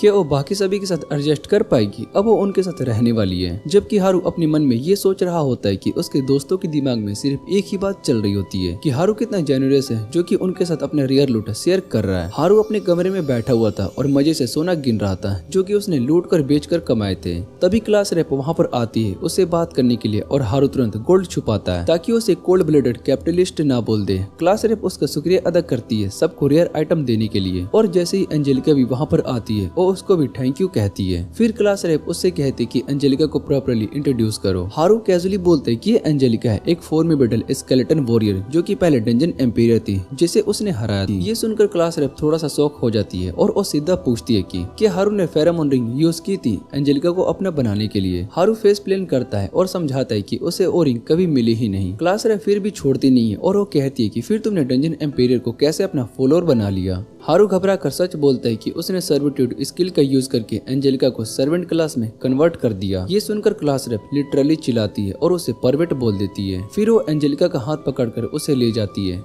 जैसे वो उसे हारू से बचा रही हो। हारू बस चिंता करते हुए सोचता है कि अब एंजेलिका और बाकी सभी लड़कियों के बीच कुछ वॉरिड ना हो जाए। क्लास रेप एंजेलिका को सीधा गर्ल रूम ले जाती है जहाँ पर सब लड़के एकदम से इंटरव्यू पैनल की तरह एक तरफ बैठ जाती है उसे जानने के लिए। जब उन्हें पता चलता है कि डंजन एम्पेरियर होने के बावजूद एंजेलिका सिर्फ 17 साल की लड़की है तो सब बहुत ही शौक में पड़ जाते हैं, लेकिन एंजेलिका उतनी ओपन नहीं होती बात करने में। तब क्लास रेप उसका हाथ पकड़कर कंफर्ट करती है और समझाती है कि हारू ने जो सर्विट्यूड स्किल का यूज की थी उसने एक्चुअली एंजेलिका को डंजन के कर्ज से फ्री किया। वो एंजेलिका के लिए फील करती है और वो डिसाइड करती है कि उसे सभी के साथ बॉन्ड करना सीखना होगा, और इसके लिए वो सीधा उसे बात हॉल में ले जाती है। एंजेलिका इतना बड़ा बात पूल देखकर बहुत ही हैरान हो जाती है और एक्साइटेड होती है सभी के साथ नहाने के लिए। बाकी लड़कियां स्ट्रिप करना शुरू करती है, लेकिन एंजेलिका अपना आर्मर उठाने में स्ट्रगल करती है। क्लास रेप उसकी हेल्प करने के लिए आती है सोचकर कि चाहे एंजेलिका स्केलेटन ही क्यों ना हो, हर लड़की एक अच्छी वॉच डिजर्व करती है। लेकिन जैसे ही वो उसकी स्टॉकिंग के अंदर एक नॉर्मल ह्यूमन लेग देखती है और लिटरली डम्फाउंडेड हो जाती है। बाकी लड़कियां भी बहुत ही शौक हो जाती है। फिर वो सब मिलकर उसका पूरा आर्मर उतार देते हैं और जहाँ सभी के होश उड़ जाते हैं, जहाँ उन्हें दिखाई देता है कि एंजेलिका एक्चुअली एक प्रीटी ब्लोंड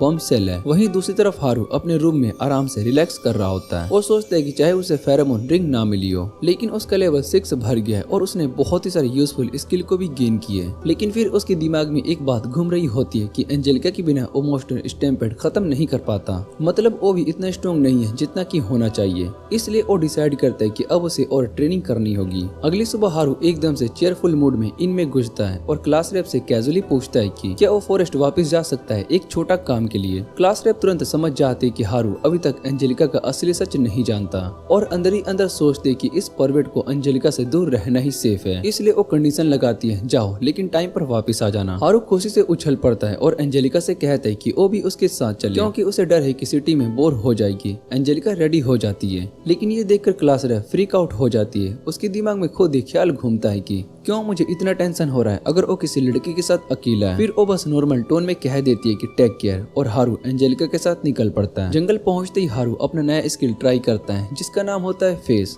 ये स्किल उसे कुछ सेकंड के लिए लिटरली फ्लैश बना देती है, लेकिन वो अपना स्पीड कंट्रोल नहीं कर पाता और सीधा क्लिफ के ऊपर निकल जाता है। लकीली अपने दूसरे स्किल का यूज करके सॉफ्ट लैंडिंग कर लेता है। तभी एंजेलिका भी पीछे आ जाती है और मशरूम पर स्लिप करके क्लिफ से गिर जाती है। हारू तुरंत उसे कैच करता है, लेकिन पकड़ते ही कमेंट कर देता है, वाह तुम तो एक बहुत ही पाइल ऑफ बोन के लिए सरप्राइजिंगली हैवी हो। ये सुनकर एंजेलिका एकदम से एम्बैरेस्ड हो जाती है। इसके बाद हारू अपने केव में वापस जाकर जकूजी में चिल करने लगता है। टीजिंग टोन में एंजेलिका को बुलाता है ज्वाइन करने के लिए, श्योर इस बात पर कि वो मना कर देगी क्योंकि चाहे वो स्केलेटन हो पर एक लड़की है। लेकिन हारू भूल जाता है कि एंजेलिका अभी भी लीगली उसकी कमांड ओबे करने को मजबूर है। और फिर एंजेलिका एक टॉवल में ही बाथरूम में आ जाती है और हारू लिटरली फ्रीक आउट हो जाता है। थोड़ी देर में हारू समझ जाता है कि एंजेलिका अब स्केलेटन वॉरियर नहीं बल्कि एक नाइट है। फिर वो उसे अपने कमरे में ले जाकर और ज्यादा जानने की कोशिश करता है। उसे पता चलता है कि एंजेलिका बिल्कुल कोमी सेन जैसी है, मतलब प्रॉपरली बोल नहीं पाती, बस छोटे छोटे गेस्टर से ही अपनी स्टोरी समझती है। और रिवील करती है कि कस्ट आर्मर पहनने के बाद उसके बोन के ऊपर फेक फ्लैश बन गए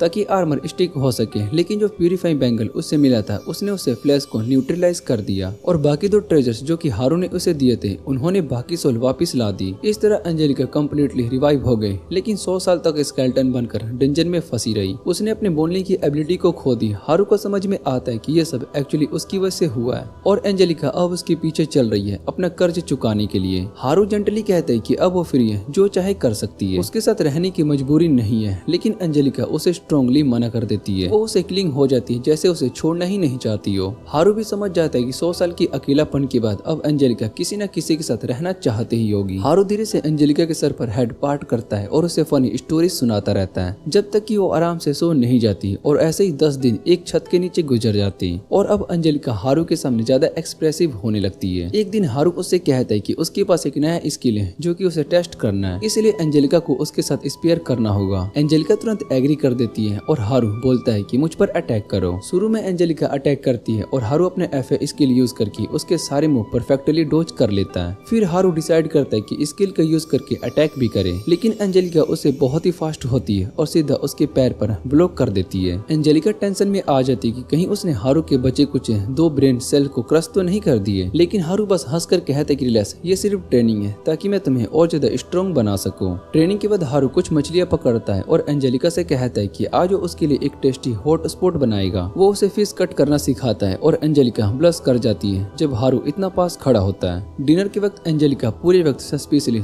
शर्माई सी लगती है। फिर अचानक वो हारू का हाथ पकड़कर उसे अपने कमरे में खींच ले जाती है और बेड पर बैठाती है। एंजेलिका पीछे क्रोल करके उसके पीठ पर हाथ रखती है और हारू तुरंत समझ जाता है कि वो मसाज देने वाली है और कुछ फ्रीकी नहीं। एंजेलिका को खुशी होती है कि हारू उसे इतना इजी समझ लेता है, लेकिन जैसे ही उसका फुल बॉडी मसाज शुरू करती है वो सब गलत स्पॉट हिट कर देती है और हारू के जॉइंट्स रस्टेड मशीन की तरह दर्द करने लगते हैं। हारू फिर भी चुप रहता है ताकि एंजेलिका की फीलिंग हर्ट ना हो। एंजेलिका अब भी अपना ग्रेटिट्यूड दिखाने में सेटिस्फाई नहीं होती। तब हारू उससे बोलता है कि अगर तुम्हें अब भी कुछ करना है तो मेरे साथ चलो। दोनों बाहर जाकर स्टार्स देखने लगते हैं। हारू उसके सर पर हाथ रखकर कहता है कि थैंकफुल कि उसकी केयर करने के लिए। एंजेलिका तुरंत लाल पड़ जाती है और थोड़ा दूर हट जाती है। वो ऑकवर्डली थैंक यू बोलने की कोशिश करती है, लेकिन शब्द निकलते ही नहीं है। हारू मुस्कुराता है और कहता है इट्स ओके, मुझे समझ में आ रहा है कि तुम क्या ट्राई कर रही हो। अगले दिन दोनों सिटी की तरफ वापस लौट जाते हैं जब रास्ते में तेज बारिश शुरू हो जाती है। हारू एंजेलिका का हाथ पकड़कर उसके साथ दौड़ने लगता है। सिटी पहुंचते ही बारिश रुक जाती है, लेकिन दोनों अब भी हाथ पकड़े होते हैं। ये देखकर सब लड़कियां टीज करने लगती है क्या ये दोनों इतने क्लोज हो गए हैं। एंजेलिका को लड़कियां घेर लेती है और उससे पूछती कि हारू के साथ क्या चल रहा है, जबकि लड़के हारू को सराउंड करके उसे ट्रेटर बोलते हैं कि सब सिंगल है यार, तू बंदा गर्लफ्रेंड लेकर घूम रहा है। हारू उन्हें शो करके हटा देता है। तभी एंजेलिका उसके पास आती है। वो उसे कुछ कहने की कोशिश करती है लेकिन हारू उसे रिलैक्स बोलकर डंजन की तरफ मुड़ जाता है। और तभी एंजेलिका एक फेंट विस्पर में कहती कि वेट। हारू